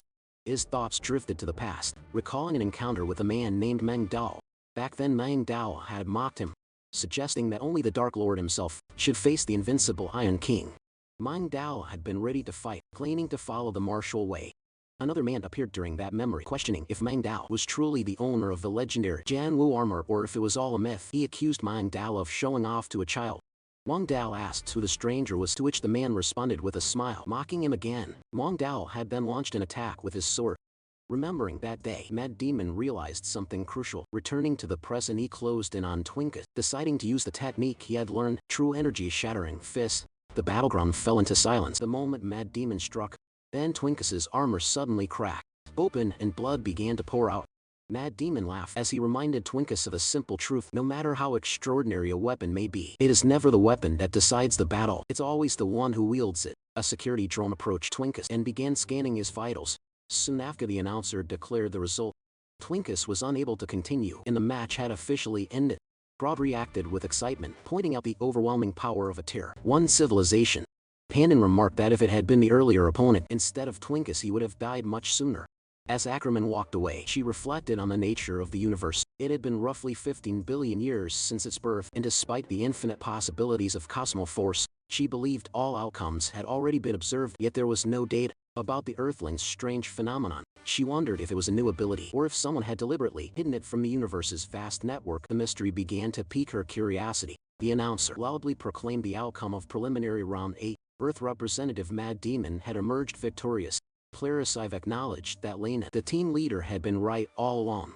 No one could have predicted that such a monster existed among them. It was possible that they were witnessing a historic moment. The announcer followed up with a statement that sent waves through the audience. 3 representatives from Tier 1 civilizations had now defeated beings from higher civilizations in this tournament. Suddenly, Mad Demon launched himself toward the announcer, claiming that a strange energy had been bothering him since earlier he believed the announcer was the one who stood at the zenith of his world. In response, the announcer unleashed a white smoke slash. The attack instantly turned Mad Demon's body into ash, leaving behind only a skeletal frame. Claris, I was visibly shocked by the sudden turn of events. The announcer, now serious, retracted his previous declaration. The match would instead be recorded as a draw. Soon a security drone arrived and informed the announcer that the match he had just broadcast had achieved the #1 viewership in its time slot. Over 800 billion viewers had tuned in live, making it the most watched broadcast among 5 major regions. The announcer was taken aback by the numbers, but quickly regained his pride. It was only natural that he outshined the others. Just then a strange species appeared and began collecting Mad Demon's skeletal remains into a bag. The announcer stopped him, questioning his actions. The being replied that he was only doing what he had been told, getting rid of the remains. Angered, the announcer rebuked the remark, calling the remains their star player. He insisted that someone from the same civilization should be entrusted with the responsibility of taking care of him. Lena stood surrounded by security robots who scolded her for breaking something of immense value. They warned that not even her entire civilization could afford to pay for the damage, yet her mind wandered elsewhere. She wondered how the match was going, recalling that Mad Demons seemed to be leading. She had also heard that Twinkus was considered a powerhouse among powerhouses. One of the robots snapped her back to reality, asking if she was even listening. She responded absent-mindedly, acknowledging Twinkie's strength. Just then, a security drone arrived and instructed Lena to follow. Leviathan had summoned her to collect her representative. Alarmed, Lena bolted from the spot, concerned about what trouble the so-called primitive had caused now. The drone soon delivered her to the announcer, informing him that the Earthling had arrived. The announcer addressed her casually, saying there was nothing urgent. Her representative was simply incapable of returning on his own. Though it might seem improper, some first aid had been administered. If she carried him to the recovery room, he would be fine later. Inside the recovery room, Mad Demon suddenly jolted awake, confused about his surroundings. Lena, standing nearby, noted his survival and marveled at his ability. She admitted it had been worth suggesting they move after attaching the suppressor. Irritated, Mad Demon questioned her presence and the unfamiliar devices surrounding him. Lena calmly explained that the equipment was meant to aid in his recovery. Mad Demon protested the idea of receiving help. She reminded him that as a being from the weakest civilization in the universe, he was just another Earthling. While wearing the suppressor necklace shock, he tried to resist but found himself unable to move freely. Lena pointed out his helplessness, noting that he couldn't even escape on his own. Mad Demon calmed slightly, but remained confused. He couldn't feel any energy flowing through his body, despite no physical blockage. Something was wrong. Lena shifted the topic, asking him how it felt to experience the GSP tournament firsthand when he seemed unsure. She clarified that the match against the Metal Warrior had taken place in the tournament arena. She asked whether the experience had ignited a desire to fight more opponents. If he agreed, she would remove the devices immediately. Angrily, Mad Demon demanded to be free without further discussion. Lena realized her threats were ineffective and decided to proceed with a more dangerous approach. She told him she would release him for now, but as soon as he was free, he lunged forward and grabbed her by the neck, furious. He demanded the removal of the suppressor around his neck. At that moment, Marcel entered the room, curious about the situation. He joked, wondering if they were in the middle of a lover's quarrel. Lena, unfazed, turned to Mad Demon and calmly explained that the suppressor could not be removed by force. However, she offered a simple bet. If Mad Demon could defeat Marcel in a fight, the suppressor would be removed and he would never be bothered again. But if he lost, he would take Marcel's place and compete in all the remaining preliminary matches. Lena and Mad Demon were seen sitting together, sharing a meal. During the meal, Lena asked about their upcoming fight, while Mad Demon expressed his desire to be free from the suppressor around his neck. Lena reminded him that they were there to eat because he was hungry. Mad Demon admitted that his stomach felt like it was about to burst and wondered if others experienced such hunger. Every day, Lena found his comment strange, pointing out that he spoke as if he had never felt hunger before. Mad Demon clarified that, although it wasn't his first time, it had been so long that he could barely remember the feeling. Lena questioned whether people in his past even ate at all. He responded that not everyone needed to, but at least they were stronger than the weak people of the future. Lena didn't take the insult lightly and told him that he might think differently. After fighting Marcel, Mad Demon dismissed Marcel as an idiot. Hearing this, Lena turned to Marcel and asked him to say something instead of just eating. Marcel, still eating casually, mentioned that he held over 40 black belts in martial arts and had military training in deadly techniques. Though he had lost a limb or two, Mad Demon remained unimpressed, stating that the outcome wouldn't change with or without limbs. Marcel, irritated by the remark, yelled in response, Mad Demon claimed he was only stating facts and suggested Marcel just admit defeat. That statement triggered Marcel to remember that it was Mad Demon's fault. He lost his limbs in the first place. Mad Demon called him a coward for blaming others for his weakness. After listening to their exchange, Lena declared that since both were full, it was time to settle things once and for all. They soon arrived at the GSP practice arena on the 80th basement floor. Lena explained that now they could fight without any interruption. Mad Demon remarked that they could have fought at the restaurant itself, but Lena reminded him that unlike his era, the future wasn't a violent one where people could fight anywhere. Mad Demon mocked the future, calling it full of cowards. Marcel turned to Lena and expressed concern. He said that although they were cooperating for Earth's sake, the situation didn't feel right. He admitted that Mad Demon had beaten Twinkus and that even with the suppressor, he didn't think he could take him on, especially in his current condition. Lena, smiling, reassured him that everything was already prepared. She asked Mad Demon to wait a bit while they set things up. Mad Demon was surprised there was actual preparation involved and noted that Marcel looked a bit scared. Marcel got angry at the comment, but stayed silent. Lena then brought out a device. Curious, Marcel asked about it. Lena revealed it to be his new leg. Though it might feel awkward at first, it would automatically adjust to his body. Shocked, Marcel recognized it as an artificial leg from planet Arthenos. Lena confirmed it and said she used her savings and got help from teammates to acquire it. She added that buying an arm as well would have been too expensive. Overwhelmed, Marcel teared up and promised to do his best, even if it cost him his life. Lena gently told him that such a sacrifice wasn't necessary. Impatient, Mad Demon yelled at them to hurry up, desperate to remove the suppressor. Marcel assured him he was coming. Just before the battle, Lena told Marcel that there was something important he needed to hear. They entered the battlefield. Mad Demon looked at Marcel's new leg and mocked the preparation, calling it just a toy. Marcel retorted. Defending the prosthetic, Lena warned Mad Demon not to underestimate them. With a creepy smile, Mad Demon claimed he wasn't the arrogant one. It was them then. Without hesitation, he charged toward Marcel and launched an attack. Marcel dodged the strikes with sharp movements. Surprised by Mad Demon's speed and technique, Mad Demon attempted a powerful palm strike in frustration, but Marcel swiftly ducked and countered with a sharp kick to Mad Demon's face.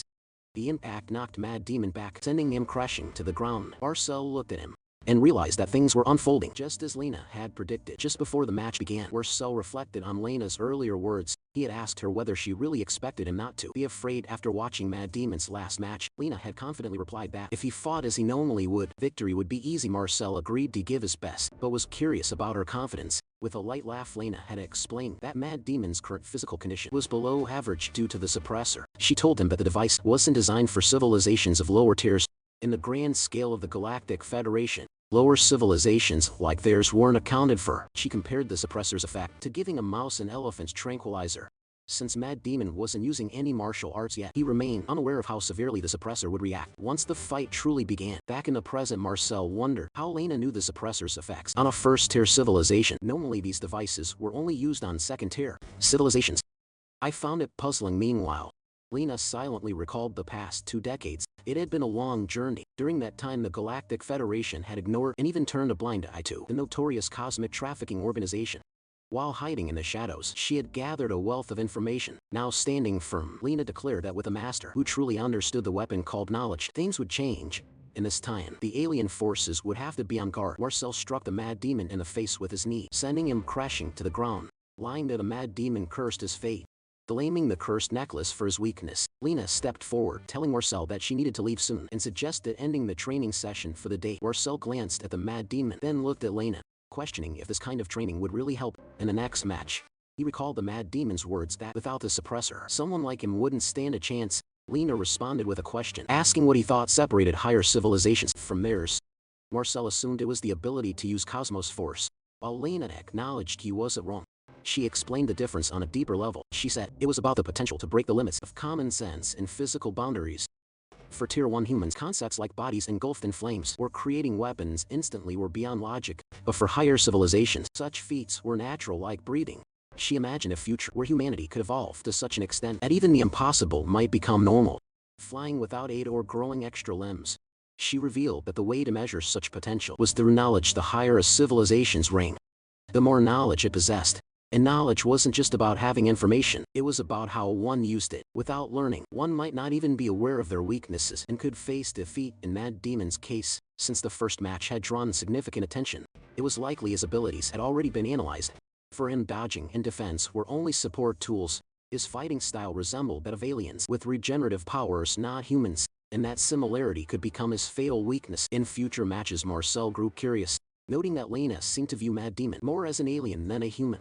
But Lena assured him there was no need to worry. Despite his behavior, Mad Demon was genetically 100 human. She had personally confirmed it when given the chance. Marcel then wondered why, even after passing the first preliminary round, they hadn't experienced any noticeable changes. Lena explained that the changes would happen gradually. According to the principles of civilization advancement, the representative evolved first upon winning a match. Other members of the species did not evolve immediately, and while the representative maintained their ranking, the entire civilization would gradually progress. This led Marcel to a realization: the more victories Earth's representative earned, the closer humanity would come to unlocking knowledge beyond current scientific understanding. And with such breakthroughs, they might even discover a miracle cure to save humanity. Just then, a space journalist named Karinos appeared. She questioned whether the true purpose of this training was to enhance Mad Demon's strength under restrictions, implying something seemed off. After that, she introduced herself.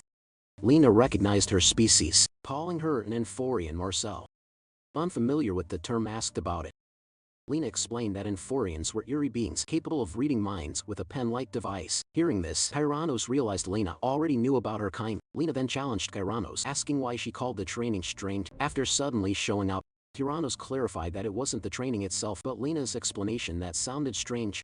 According to Kyranos, Mad Demon's abilities already surpassed those of a Tier 1 civilization. He was closer to a third-level civilization. If Lena's theory were correct, they should have sensed a shift in their civilization the moment Mad Demon was registered as Earth's representative, but there had been no sign of that. Kyranos suggested that perhaps Mad Demon was a separate entity altogether. This revelation startled Lena.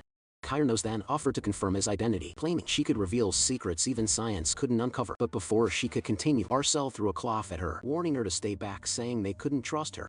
Kyranos considered luring Marcel to a place where she could remove his suppressor and eliminate him, but she decided against creating unnecessary trouble. There was still plenty of time. Understanding their distrust, Kyranos agreed to leave, but before going, she told them that if they ever wanted to uncover Mad Demon's true identity, they could reach out. She admitted her own curiosity about him, then disappeared into the distance.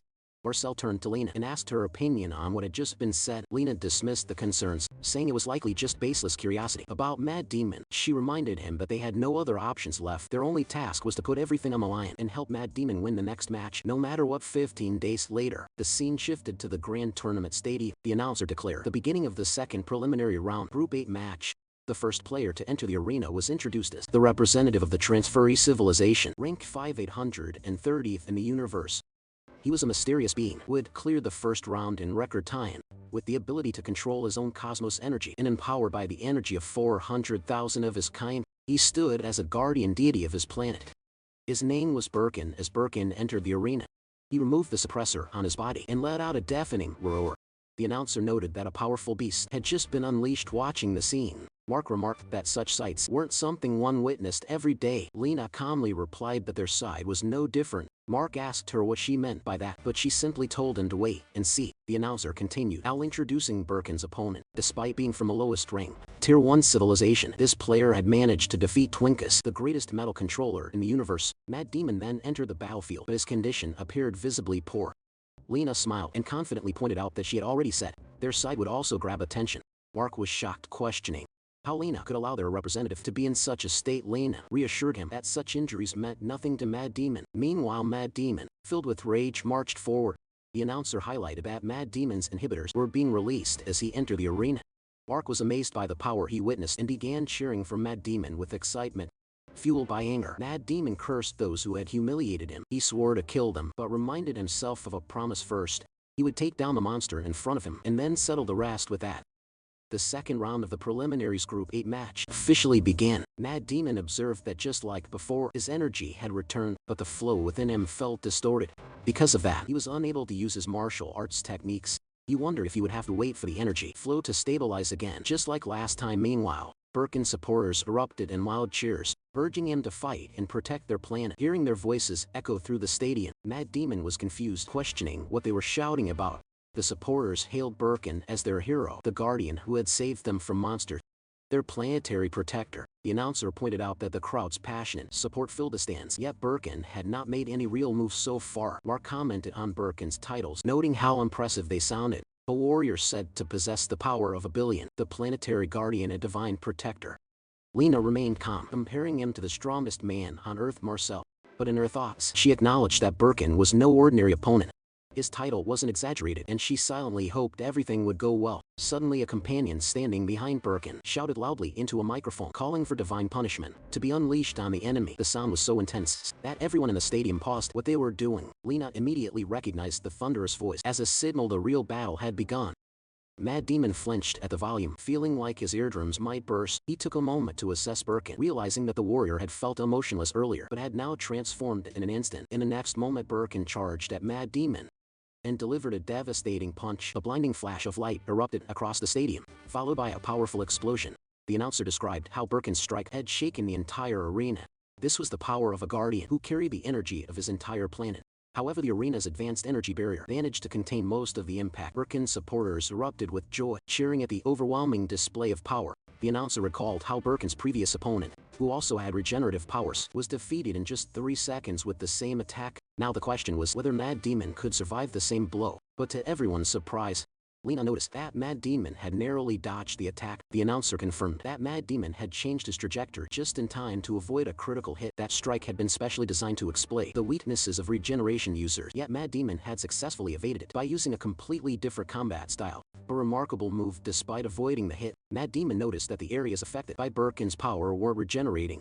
Lena, pleased by the outcome, turned to Marcel and acknowledged that the plan had worked. Mark, still confused, questioned whether dodging once could really make a difference. Lena smiled, admitting that even they weren't entirely sure if it would succeed. The scene shifts back to the day when Marcel and Madame had fought. During training, Lena asked Marcel if he noticed anything different about Mad Demon. Marcel observed that Mad Demon wasn't just different. Even with the suppressor on, he was gradually becoming faster. Despite being the one restrained, his presence felt increasingly dangerous. Marcel showed a wound on his body, one that Mad Demon had inflicted during training, emphasizing how serious the threat had become.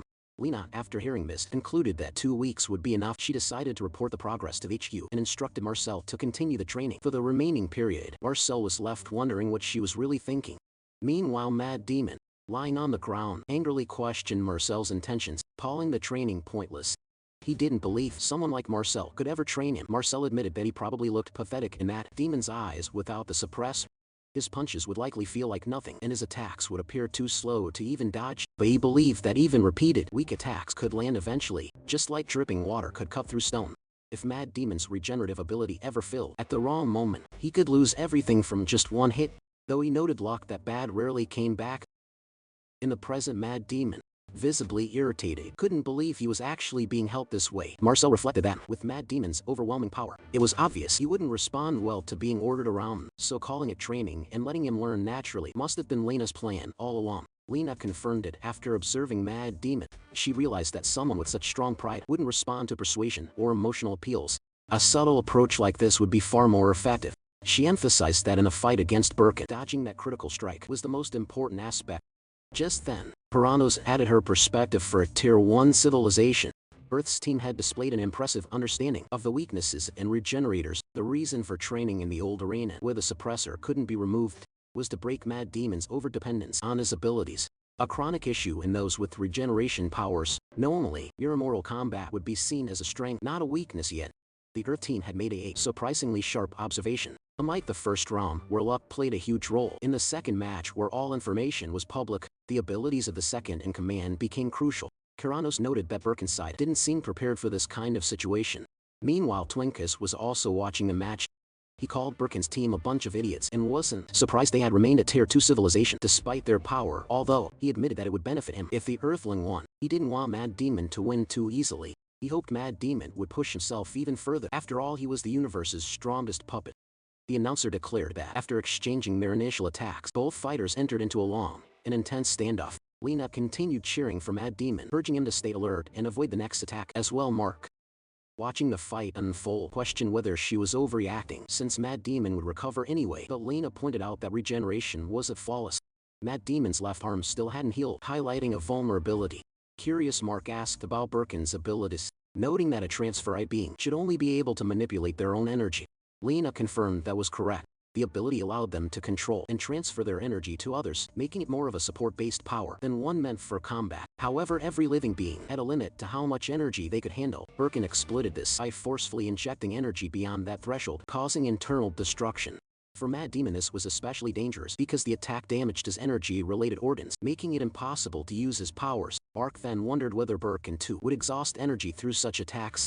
Lena explained that although that was true, Birkin's energy reserves were almost limitless. Even so, Lena thought to herself that using such overwhelming power would surely strain Birkin's body. It would likely be difficult to use that kind of attack repeatedly. They had intended to exploit Mad Demon's regenerative weakness with the first strike, and it was unlikely that another attack would be as prepared or effective. Meanwhile, among Birkin's supporters, frustration erupted. They scolded the subordinate for not assisting in battle, accusing him of making Birkin's mighty power seem like an illusion. But the subordinate, annoyed by their arrogance, thought to himself that the energy blast was a concentrated skill, limited to only a few uses per day. He had carefully analyzed the opponent's combat patterns to set up that moment, and now, the goal was to ensure the next energy blast would land. For sure determined, he shouted at Birkin to overwhelm the enemy. Hearing the shout, Mad Demon turned to glance back. In that instant, Birkin leapt toward him and threw a punch, but Mad Demon, smirking, recognized the real threat came from that kid, not Birkin himself. As Birkin launched another attack, Mad Demon swiftly dodged it. He jumped up and delivered a powerful kick to Birkin's face, sending him crashing to the ground. The announcer confirmed that contested Mad Demon had successfully defended against Birkin's relentless strikes and even managed to land a counter-attack. Lena, smiling, commented to Marcel that Mad Demon must have been inspired after fighting him, but Marcel deep in thought. You better. Having faced Mad Demon directly, he was certain to an amateur. Mad Demon's techniques might resemble his own, but from the beginning, the gap in their skill levels was immense.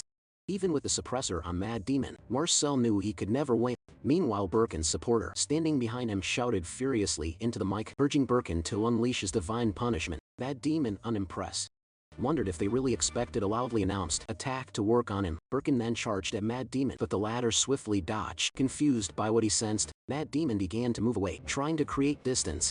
Seeing this, Birkin's supporter thought to himself that Mad Demon might have sensed something, but reassured himself that it was already too late. The supporter then shouted again, commanding Birkin to release his divine punishment across the entire arena. Hearing this, Mad Demon was startled, realizing the target wasn't just him, but the entire arena. Birkin activated his energy blast, which quickly spread across the battlefield. The announcer questioned whether Mad Demon would survive such a powerful attack. In the aftermath, Mad Demon was seen severely injured. One arm and one leg had been severed. The announcer confirmed that he failed to avoid the blast, and the devastating effects of the ultra-powerful energy wave were clear. Mad Demon, lying on the ground, was surprised that Birkin had used such a brute force tactic. It was something he hadn't anticipated. Weakened and unable to move, he collapsed on the arena floor. Birkin's supporters erupted in celebration. Convinced of their victory, they praised Birkin's unmatched strength, calling him unbeatable. As the dust settled, Birkin approached Mad Demon. His supporter, still in control, ordered him to finish the fight, but instead of landing a killing blow, Birkin began to heal Mad Demon. The supporter, shocked by this act, realized no orders for healing had been given. In that moment, Birkin pleaded with Mad Demon, urging him to stand up and bring the battle to an end. The announcer reported that Mad Demon showed no signs of movement. If this continued any longer, the match would be declared over. Hearing this, Lena grew anxious and tried to rush toward Mad Demon, but he still lay unconscious on the ground. A flashback followed, revealing a moment from the past. A group of transferee species celebrated a major breakthrough. They had finally succeeded in bringing the legendary Guardian to life. They were astonished that it was actually possible to absorb the energy of hundreds of thousands of people. At that moment, a Guardian had been born to protect their planet. One of the transferee species explained that their civilization had long specialized in manipulating cosmic force. They had mastered it to the point of fully controlling individual energy. This energy could be concentrated to heal injuries or transferred to others to enhance strength. At that time, Lord Birkin had been infused with the energy of 300,000 people. Through this technique, since the sheer amount of energy could overwhelm Birkin's body, it was sealed using a special device. To unlock this power, they would need to use the Trumpet of Liberation, turning Birkin into a true Guardian. The Guardian was then seen killing a monster. After the victory, the transference species praised the Guardian, acknowledging that this was the strength of a warrior carrying the energy of 300,000 individuals. Another transference addressed the Guardian, noting his struggle to move freely. He reassured the Guardian that it was normal. Controlling such power wouldn't come naturally. Right away, he promised to support him using the trumpet, and reminded the Guardian that his mind and personality were still intact. Although uncomfortable now, things would eventually feel normal. From that point forward, he would be counting on the Guardian elsewhere. Another monster was causing destruction, forcing some transfer to flee in fear. Suddenly, one of them spotted the Guardian approaching and shouted in excitement. The Guardian descended from above and swiftly took down the monster, making all the nearby transferee species cheer with joy. Lifting the monster's body, the Guardian flew away from the area. The scene shifted to the fortress of the Transferai Plant Central Defense Force Kalian. The one who controlled the Guardian voiced his frustration to a superior. He found the demand to fight without damaging the city unrealistic. The official responded, stating that each deployment costs massive damage to civilian areas, and since the Guardian's power came from the people, protecting them was essential. He reminded Kalian that Birkin must also understand this responsibility. Birkin acknowledged the point and promised to be more cautious next time. Kalian, irritated, refused to accept such reasoning. Soon after, he faced another monster. He urged the Guardian to snap out of his daze and focus. The Guardian responded, grabbing the monster's face. Kalian encouraged him to throw the monster far away. He reminded himself once again that the Guardian's power came from the people, and minimizing harm to them was their duty. The Guardian then hurled the monster and unleashed a powerful attack to eliminate it. Later, Kalian pleaded with the same old official for one final chance to fight. He promised to prove himself, but the old man firmly denied the request, warning that Kalian had already reached his limit. Injecting more energy now would be too dangerous. Kalian, shouting in desperation, argued that recklessness no longer mattered. In his view, the monster's death wouldn't change anything. As the competition moved into the next stage of civilization, it could start over again from the beginning. The story returned to the present. Mad Demon finally regained consciousness. Birkin, now calm, told Mad Demon that he had to bring it all to an end, but Mad Demon, now furious, punched him in the face. He slammed Birkin down and told him not to speak such words to him, but to say it to those around them instead. Watching this, Kalen grew furious. Meanwhile, Mad Demon grinned with a creepy smile and remarked that Birkin, their weapon, certainly had a lot to say. Lena shouted in excitement, cheering for Mad Demon and expressing her faith in him. She had believed he would return. Meanwhile, Kalian turned to Birkin and scolded him. If Birkin had stayed put, they would have secured victory. Kalian questioned if Birkin even understood the consequences of his actions, but Birkin admitted he no longer wished to continue in the tournament. Kalian, now yelling in frustration, accused Birkin of acting like a child. As the Guardian, enormous effort and resources had been invested in him. He was ordered to get up and fight for the future. Other transferee species began questioning Kalian's tone toward the Guardian. Kalian silenced them, telling those ignorant of the situation to stay quiet. Birkin then declared that he was no longer necessary for their future. Hearing this, Kalian demanded an explanation.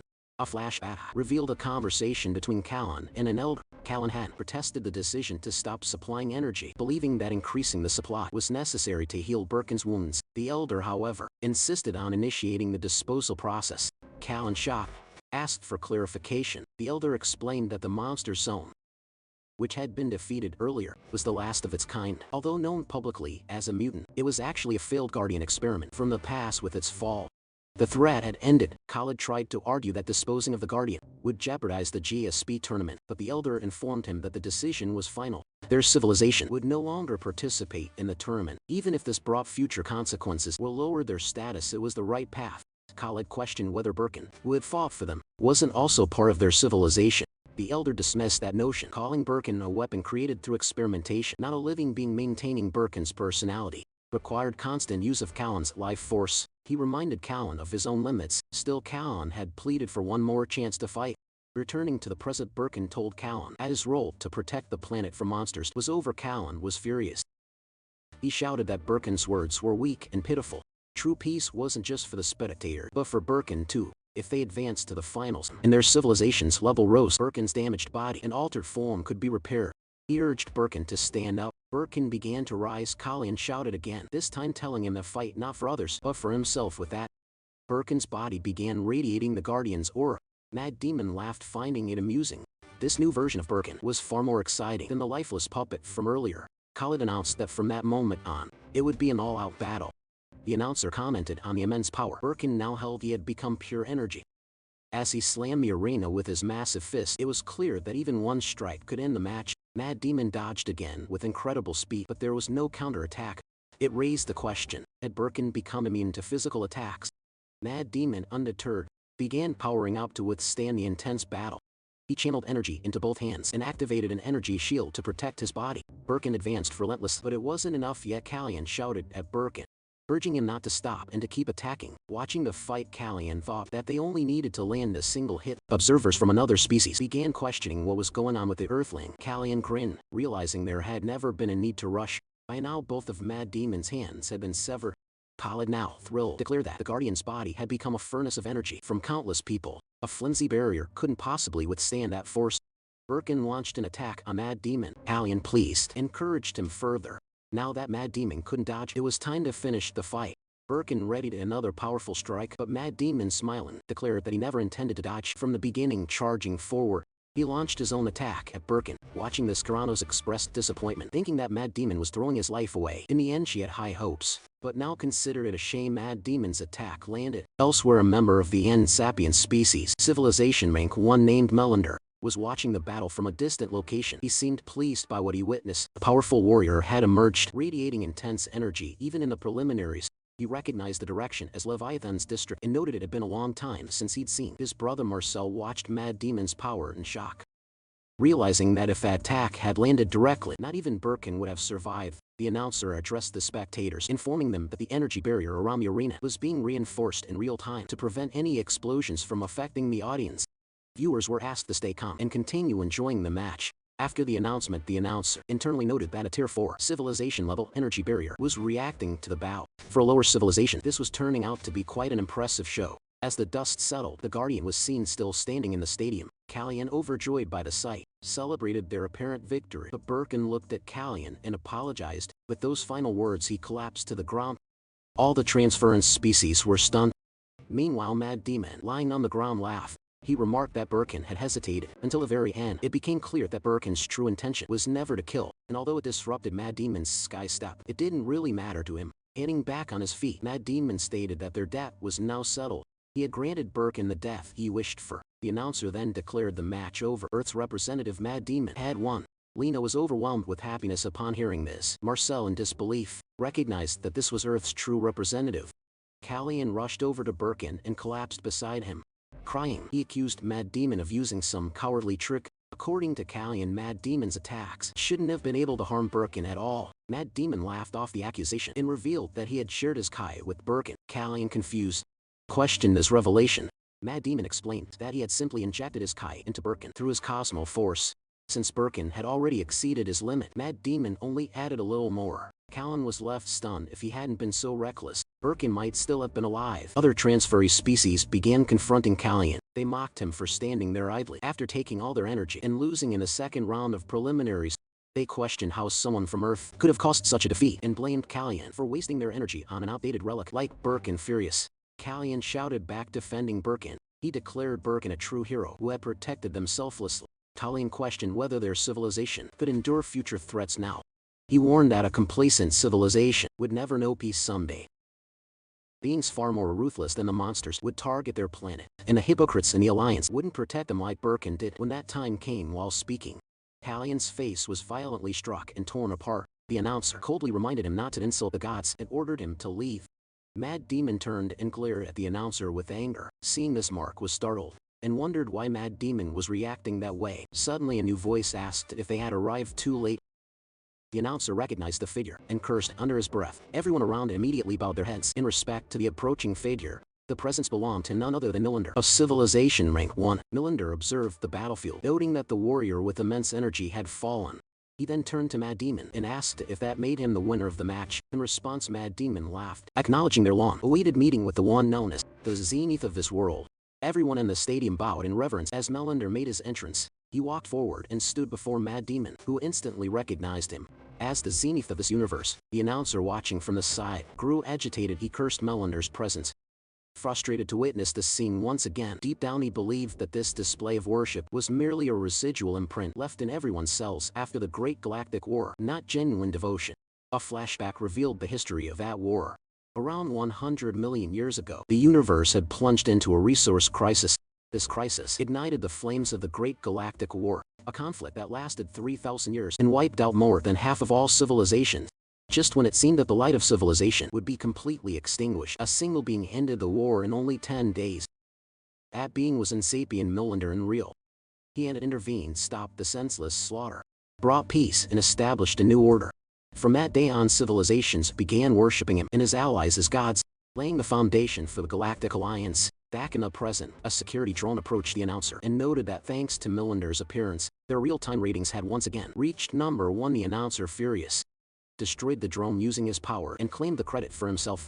insisting it was due to his exceptional hosting. He then turned to Millender and demanded he leave the arena. Citing rule violations, Millender responded calmly, stating that he had no intention of staying long and merely wished to greet the one who had defeated the powerful warrior. The announcer, losing his temper, zoned behind Millender and ordered him to leave immediately. Millender, unfazed, continued speaking, but was quickly interrupted again. The announcer accused him of disrespecting the rules, and him personally. Melinda calmly pointed out that it was in fact the announcer who had been acting recklessly, ignoring the rules and making selfish decisions that were now causing disruptions in the tournament. The announcer yelled in defiance, declaring that in the arena his word was absolute law. Melinda noted that the announcer was still as reckless as ever. In response, the announcer began forming a dark energy sphere. Twinkus, observing the scene, realized that it wasn't ordinary energy, but something resembling a black hole phenomenon. As the sphere formed, the entire stadium began to shatter, and the audience started flying into the air. Melinda observed the chaos and explained that the announcer's godlike power allowed him to disassemble and reconstruct any matter. Anything that touched the sphere, organic or inorganic, would dissolve instantly like liquid. The announcer, filled with rage, promised to show Melinda the consequences of breaking arena rules. Melinda questioned whether the announcer truly didn't care if his audience melted away, but the announcer blamed him for starting the fight. Seeing no other choice, Melinda gave a command to the judges of Sector 3 to protect the civilians in the arena. Virtues appeared and began shielding the civilizations, declaring loyalty to the supreme god. Judge Domingo and Judge Etherian also arrived to assist. Melinda, noting their presence, commented that the only one left was their clumsy little brother. He looked at Mad Demon and found something strange. Despite the chaos, Mad Demon remained unaffected by the barrier. Melinda questioned how a mere human body could withstand Leviathan's gravity while also possessing enhanced regeneration. It seemed clear now that Mad Demon's victory over the Energy Warrior wasn't just luck. Melinda advised Mad Demon to hold on a little longer. Leviathan's reconstruction wasn't meant to be an absorption technique, so it would soon stop turning back. Melinda asked Leviathan, now the announcer, if he was satisfied. The announcer, more furious than ever, unleashed more of his power and reminded Melinda that he had personally created the restraints that limited him. In his current state, Melinda couldn't stop him. The announcer swore to expose Melinda's limits to the entire universe. Melinda calmly pointed out that inside the arena, he was allowed to release at least one of those restraints, but that he decided to end the conflict. He used his power to break the announcer's sphere. Shocking him, Melinda then apologized for the incident and handed over control of the remaining matches back to the announcer, facing Mad Demon once more. Melinda acknowledged his strength and congratulated him. He expressed hope that their conversation would continue in the future and reminded Mad Demon to reach the main arena on time. Lena, watching all of this, was left stunned. Mad Demon began walking away, visibly injured. Lena ran to him in concern. He held her hand and asked if the person he had just encountered was also a contestant. Lena confirmed that Melinda was the Sapien representative and the final opponent in the tournament. To her knowledge, no one had ever defeated him since the tournament began. Mad Demon instinctively understood something deeper. If he wanted to uncover the source of his feeling, he would have to face Melinda again. Determined, Mad Demon resolved to climb to the very top of the tournament. The scene opened with Belcanos addressing the audience, announcing the start of the second preliminary round. This was the Group 8 match, and since Leviathan was unwell, Belcanos would temporarily take over as commentator. He humbly mentioned he wasn't an important figure and quickly moved on to introduce the contestants. Representing the Deka Bruzons and ranked 6,300 in civilization rankings was Braxton, while Kalmar, representing Serengima, held the 5 to 100th rank. The match between these two was about to begin. Meanwhile, Marcel turned to Mark with a question, wondering why all three of them had to attend the match. In person, Mark explained that the winner would be their next opponent, but Marcel didn't see why that required his presence. Mark pointed out that handling the unpredictable Mad Demon alone wasn't an option. Marcel then suggested that their team leader, Lena, would be better suited for the job. However, Mark revealed that Lena was currently working part-time. During the first round, she had broken the recovery machine and had to cover the repair costs, which had completely drained their operations budget. As a result, the entire team had taken up part-time jobs in rotation. Marcel realized this, explained why he hadn't seen their coach since the last match. Mark noted that Marcel had been unconscious, so he wouldn't have known. Curious, Marcel asked how they even managed to work on such an advanced planet. Mark explained that because of GSB's status, lower civilizations were permitted to stay, and advanced civilizations had no reason to work there. Only professionals were sent, while the rest indulged in gambling and sightseeing.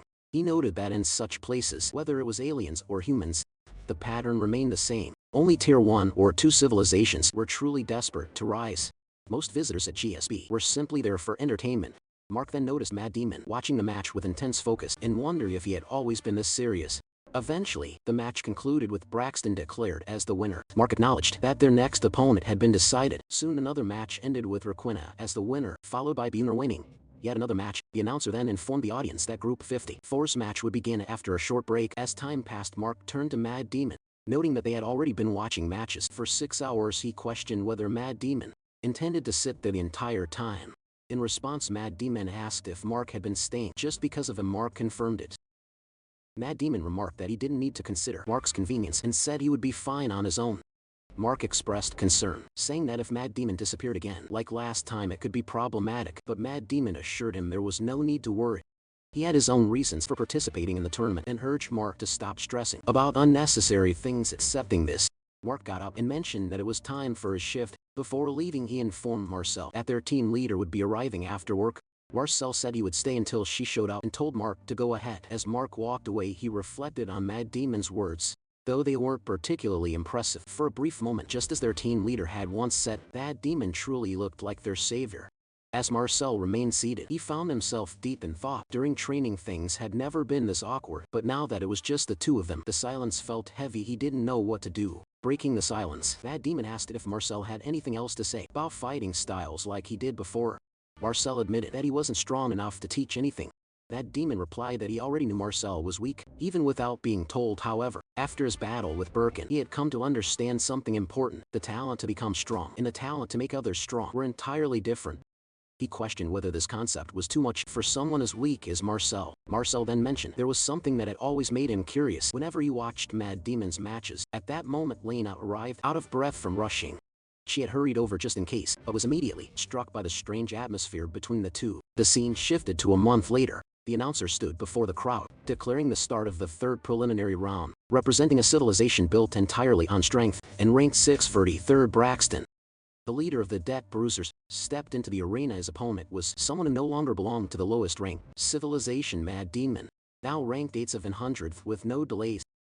The match was set to begin. As soon as it started, the announcer was stunned to see Mad Demon. Closing his eyes, he wondered aloud whether this was a strategy to provoke his opponent. Braxton, irritated by Mad Demon's apparent arrogance, charged forward. He believed Mad Demon was being cocky just because he had defeated a Tier 3 civilization. As he rushed into attack, Mad Demon suddenly opened his eyes. In an instant, he unleashed his Blood Demon technique and struck Braxton with a powerful punch, defeating him in a single move. The crowd was left in complete shock. The announcer confirmed the outcome. Within just 30 seconds, Mad Demon had secured victory. Reflecting on the moment, Mad Demon thought about Marcel. The redhead, he began to consider that Marcel might actually turn out to be useful. The representative of the Montrex civilization, Mantor, hailed from a race that believed pure instinct was the source of true power. In every match, he had completely dominated his opponents, using nothing but raw physical strength, never backing down despite any disadvantage. Yet even someone like Mantor had been overwhelmed right from the start. Watching Mad Demon's fighting skills left the entire audience thrilled. Lena found herself wondering if this was the true extent of Mad Demon's power. A brief flashback revealed a conversation between Lena and Mad Demon. Lena asked if he had been unable to fight at full strength due to the suppressor side effects. Mad Demon confirmed it, explaining that after the necklace was removed, his energy flow had become disrupted. Lena initially thought it didn't sound too serious, but Mad Demon made it clear, without proper energy flow, most people wouldn't even be able to move their body. Although there was a way to correct it, doing so while being attacked could cause reverse flow, making the situation worse. Lena asked whether he could normally control the energy flow. Mad Demon assured her he could, especially when using specific methods for disrupted flow. She then wondered what would happen if that method was combined with a Guardian's Cosmo Force back in the present. Mad Demon walked away after winning his match. Lena reflected on how the first and second rounds had felt like a series of crises. At the time, everything had seemed unfair, but in hindsight, it turned out to be a blessing in disguise. Later in Sector 3 Stadium cafeteria, the team gathered for a meal. Marcel asked Mad Demon why he preferred eating with his hands. Mad Demon replied that it was simply more comfortable for him. Marcel then turned to Lena, asking if the Earth team had really been working part-time and shifts. Lena assured him there was nothing to worry about, as the other Earth members were managing just fine. Marcel felt relieved. Since he had received his prosthetic leg, he thought it would be nice to contribute. Lena explained that the financial issue had already been handled. She had paid Mark back within 2 weeks. Marcel was surprised, and Lena further explained that the local currency was worth 500 times more than Earth's. However, due to the high cost of living, saving money was still a challenge. Despite that, the other team members from Earth were working happily, so he didn't need to stress over it. Mad Demon then asked if those were the only participants in the tournament. Lena was confused by the question. Mad Demon revealed that after reviewing all matches following the second round, he found every team unimpressive. Their abilities weren't even worth absorbing and wouldn't stand a chance against the winged opponent. Suddenly Twinkus appeared, accusing Mad Demon of aiming for Millender, and saying he didn't know his place. Lena demanded to know why Twinkus was there. Twinkus stated he had something important to say, and asked her to follow him. Lena questioned his intentions, but Twinkus assured her he didn't plan to harm anyone. Mad Demon interrupted, suggesting Twinkus speak in front of everyone, but Twinkus insisted on privacy, pointing out there were too many eyes around. Barcel slammed his hand on the table, refusing to engage with someone like Twinkus. Twinkus shot back, saying he had nothing to say to a loser, and that his business was with Mad Demon. Mad Demon responded that he had no business with Twinkus either. Twinkus then asked if Mad Demon desired more power. If so, he offered to show him a way to instantly take his strength to the next level. The group decided to go with him. As they walked, Marcel asked Lena if it was really okay, reminding her that pixies had attacked them before. Lena acknowledged the past incident, but pointed out that it had occurred in a deserted street and inside the barely visited civilization promotion hall. Now, they were inside the main stadium of Sector 3, making it impossible to manipulate the security systems. Like before, she reasoned that if Twinkies was telling the truth about a way to enhance Mad Demon's strength, the risk was worth it. Suddenly, a large group of pixie species surrounded them. Seeing this, Marcel warned Lena that this wasn't just risky, it was extremely dangerous. Mad Demon urged Twinkies to hurry and get to the point. One of the pixies angrily lashed out, calling them savages and expressing violent intent. Twinkus ordered the pixie to stay quiet and reminded everyone that something more important than revenge was at stake. He had brought them there to make a proposal. If they accepted the offer, their power would surpass the limits of lower civilizations. As he said this, he revealed an object, explaining that the method involved using it. Lena examined the ring and the contract, reading aloud the conditions. Article 1 Clause 1 stated that Mad Demon must wear the Eternal Steel Ring in all future matches. Clause 2 required him to win at least one match in the main tournament or else pay a fine of 50 million yen for the ring's value. She was shocked by the absurdity of the deal. Twinkus reminded them that this was his way of helping them surpass the limits of a lower civilization. Even beings as primitive as them should recognize the ring's value due to Galactic Federation laws prohibiting unauthorized interference with other civilizations. He claimed to be offering it as a donation under simple term and told them to consider it an honor. Mad Demon thought about the ring's material, realizing it seemed useful. Lena asked why Twinkus was helping them all of a sudden. Twinkus brushed the question aside, saying beings like them didn't need to know. At that moment, Bolter arrived and greeted Twinkus. Internally, Twinkus was irritated by Bolter's sudden appearance. He asked Bolter why he was there. Bolter responded lightheartedly, pretending to be hurt, and said he only came to thank him. Due to Twinkus's actions, their octonium stocks had been soaring. Bolter then noticed the others and mocked them as primitive creatures, standing in his way demanding they move. When they didn't respond, Bolter became angry and tried to punch Mad Demon. However, Mad Demon blocked the punch effortlessly, leaving Bolter stunned. He couldn't believe the attack had been deflected. Recognizing Mad Demon as the Earthling, Bolter examined the ring and questioned why he had it. He figured Twinkus must be desperate, trying to boost the rank of someone who had defeated him as a last-ditch effort to salvage pride. Despite the effort, Bolter mocked the Eternal Steel, saying it had already been exposed as worthless. Still, due to the long-standing relationship between their civilizations, he offered a warning not to take it personally. Twinkus, now irritated, proposed a match between Bolter and the Earthling. Bolter was confused and questioned his sanity. Twinkus raised the stakes by vowing to serve Bolter's civilization for life. If Bolter won, hearing this, Bolter agreed and left, telling them to wait for him. Before leaving, Twinkus added a final condition, pointing at Bolter. Mad Demon responded by tearing the contract in front of everyone, calling it trash. Twinkus was enraged that he would still speak like that even after their match. Mad Demon dismissed the ring as just a rock and said there were plenty of other ways to grow stronger. Twinkus reminded him where he was and demanded he sign the contract immediately. Lena warned Twinkus to stop, hinting that any further aggression might summon the arbitrator. Twinkus grew furious, but Mad Demon calmly placed a finger on his forehead and made it clear they would set the terms of this deal. He agreed to use the so-called useless rock, and even accepted the challenge to fight the tall brute from earlier. Twinkus, taken aback, realized he had underestimated Mad Demon. He initially thought of him as a brute who only knew how to fight, but now he saw the intelligence behind that threat. The scene shifted to the 300th floor practice arena, where Mad Demon and Bolter stood face to face. Mad Demon removed his suppressor, surprised that could actually be taken off. Bolter approached, unsure whether Mad Demon was brave or just foolish, but gave him credit for not running. In response, Mad Demon confidently pointed a finger at him. Bolter grabbed his hand and spoke, claiming it was humiliating to fight someone from a primitive civilization as a handicap. He offered a secret about his civilization's cosmo force before he could explain further. Mad Demon punched him in the face using his other hand, but the impact broke Mad Demon's fingers. Bolter revealed his ability to give his entire body the same hardness as any metal he touched. This ability applied even to his internal organs. He declared that nothing in the universe could defeat him now. Mad Demon calmly remarked that they seemed to believe the weapon mattered more than the wielder. He recalled an era when lunatics dedicated their lives to splitting boulders with twigs. Very few ever succeeded before dying, but just before he was sealed away, he had met one of them. Bolter was shocked that their prince had lost to someone so primitive. Suddenly Mad Demon slashed him with a sword, stating that it had actually worked. Bolter's body was sliced to pieces. Laughing, Mad Demon said, "It was just like that." Seeing this, Bolter's teammate was left speechless. Mad Demon admitted he would never waste his time on that kind of training, even though it had worked. I've looked at the ring on Mad Demon's finger and found it hard to believe that such a small item could hold so much value. Lena explained that she had already accepted the item, but felt it necessary to inform them regardless. From Clarissa's perspective, anything that could strengthen their forces was welcome. However, receiving such an expensive item from their former opponents felt a bit awkward. Lena reassured her that there was no need for concern, as the decision was ultimately made in favor of their civilization. In fact, the contract was structured so that they would receive payment instead. Mad Demon brought up the topic of another upcoming match. Lena confirmed it. He then suggested dropping the conversation and heading to watch the match. Clarissa agreed to hear the full explanation later and let them go after they left. Marcel expressed admiration for Mad Demon, noting how he managed to save Earth in just a few months compared to that. Even with planetary support for over a decade, his own efforts felt insufficient. Clarissa disagreed and reminded him that they were only standing there because he had refused to give up. That day, Marcel acknowledged her words and agreed. Mad Demon and Lena entered the stadium where Panen's match was underway. Mad Demon wondered if one of the two fighters would be his next opponent. Lena observed that the previous match hadn't ended yet.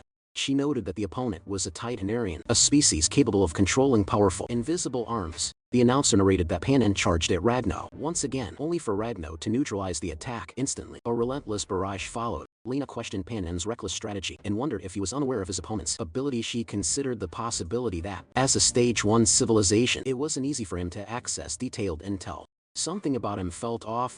She remembered that he was the youngest of the three Piglos but dismissed it as not her concern. Lena approached Grog to ask what was happening. Grog seemed confused.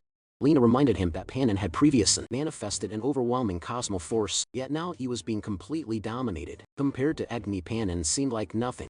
Grog admitted he didn't know either. He explained that his brother hadn't been in good condition lately and couldn't fight at full strength. During the early stages of a match, Lena began to sense something. She thought Panen might be suffering from the same side effects as Mad Demon, though faint. She started to feel the presence behind him. This suggested her strength was also returning. She just needed to hold on a bit longer. Suddenly Ragno attacked Panyan. The announcer declared that although Panyan held on well, he was down and the countdown would begin. Just then Panyan activated his Cosmo Force and launched a counter-attack. The announcer reacted with disbelief, announcing that Panyan had made a complete recovery. Mad Demon recognized the technique and began to suspect Panyan was the same person from back then as Panyan stood. He declared that he now understood why Ragno was called the Butcher of Lower Civilizations. The invisible arms only affected those unable to wield Cosmo energy.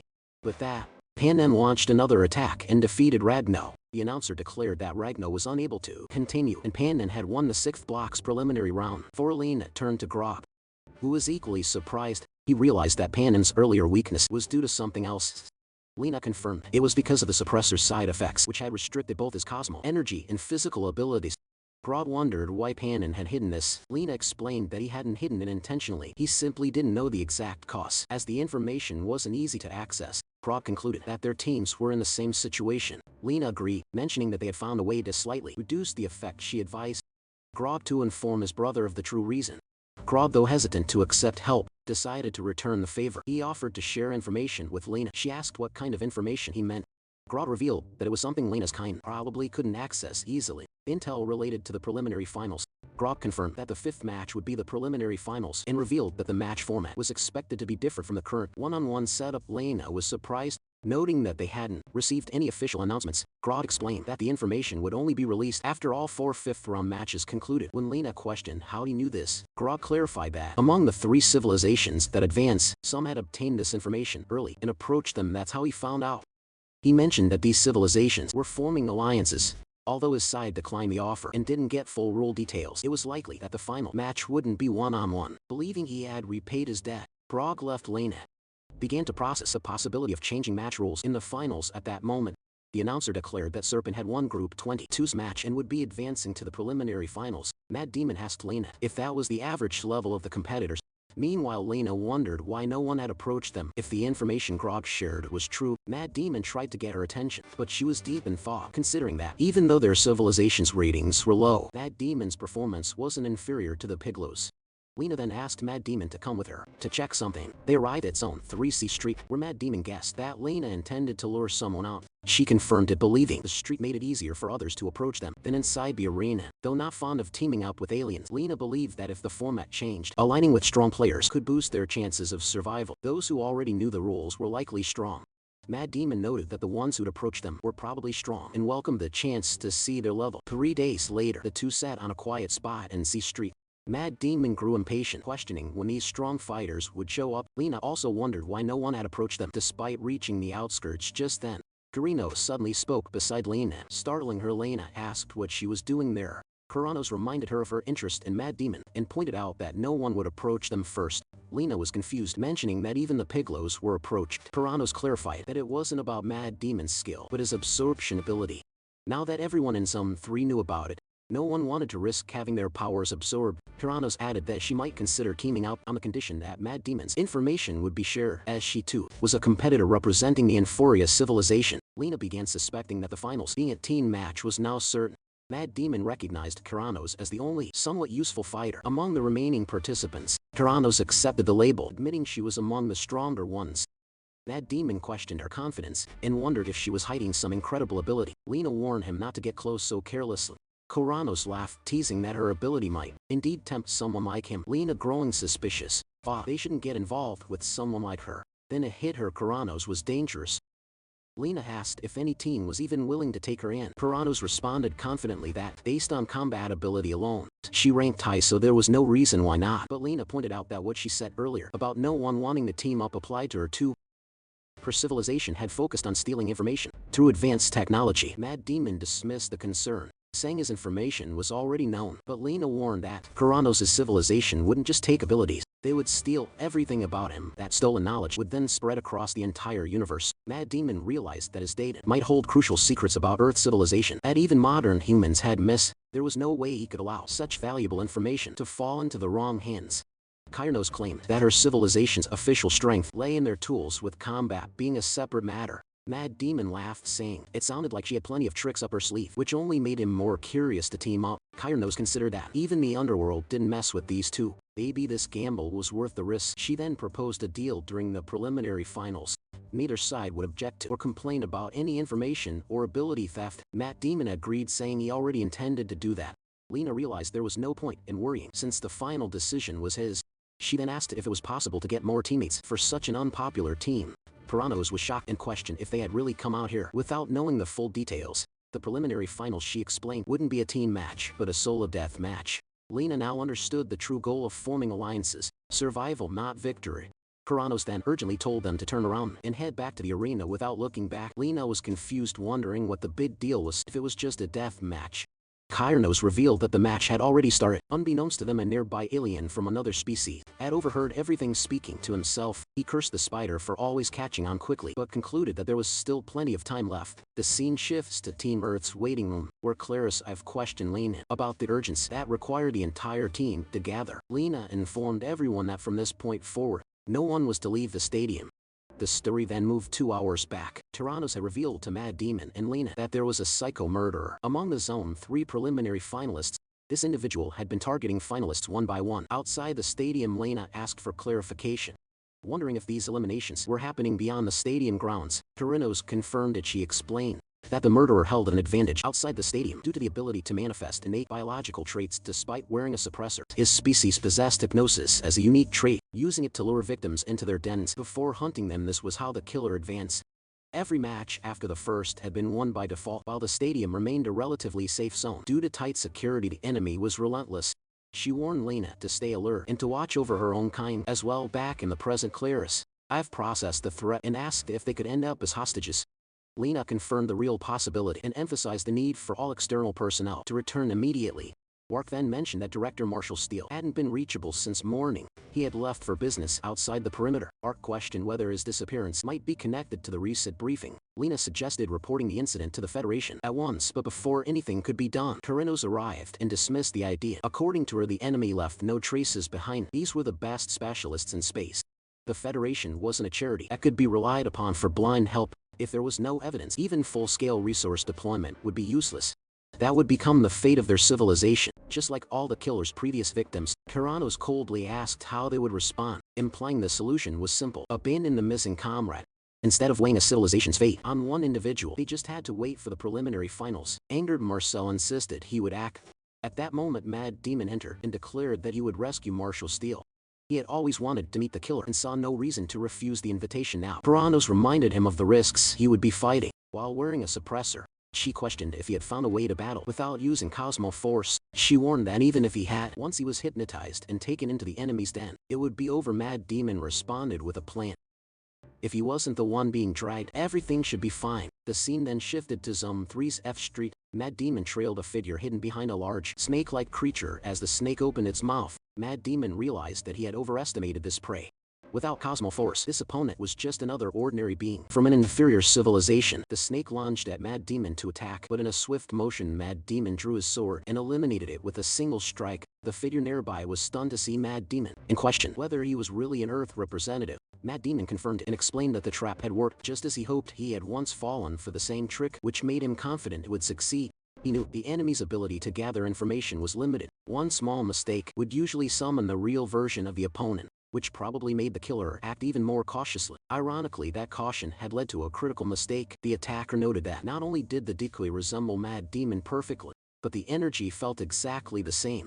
Mad Demon clarified that he had flooded the decoy with his own energy to make it convincing. Just then, another alien species named Version appeared. He identified the trick used to transparent's Cosmo Force, and guessed that Mad Demon must have tampered with things back in the arena. Even with that, he wondered how Mad Demon had entered the restricted zone. Mad Demon replied casually that he had simply picked the lock and walked in. Virgin acknowledged the effort put into the rescue and asked if Mad Demon had a plan to make it out alive.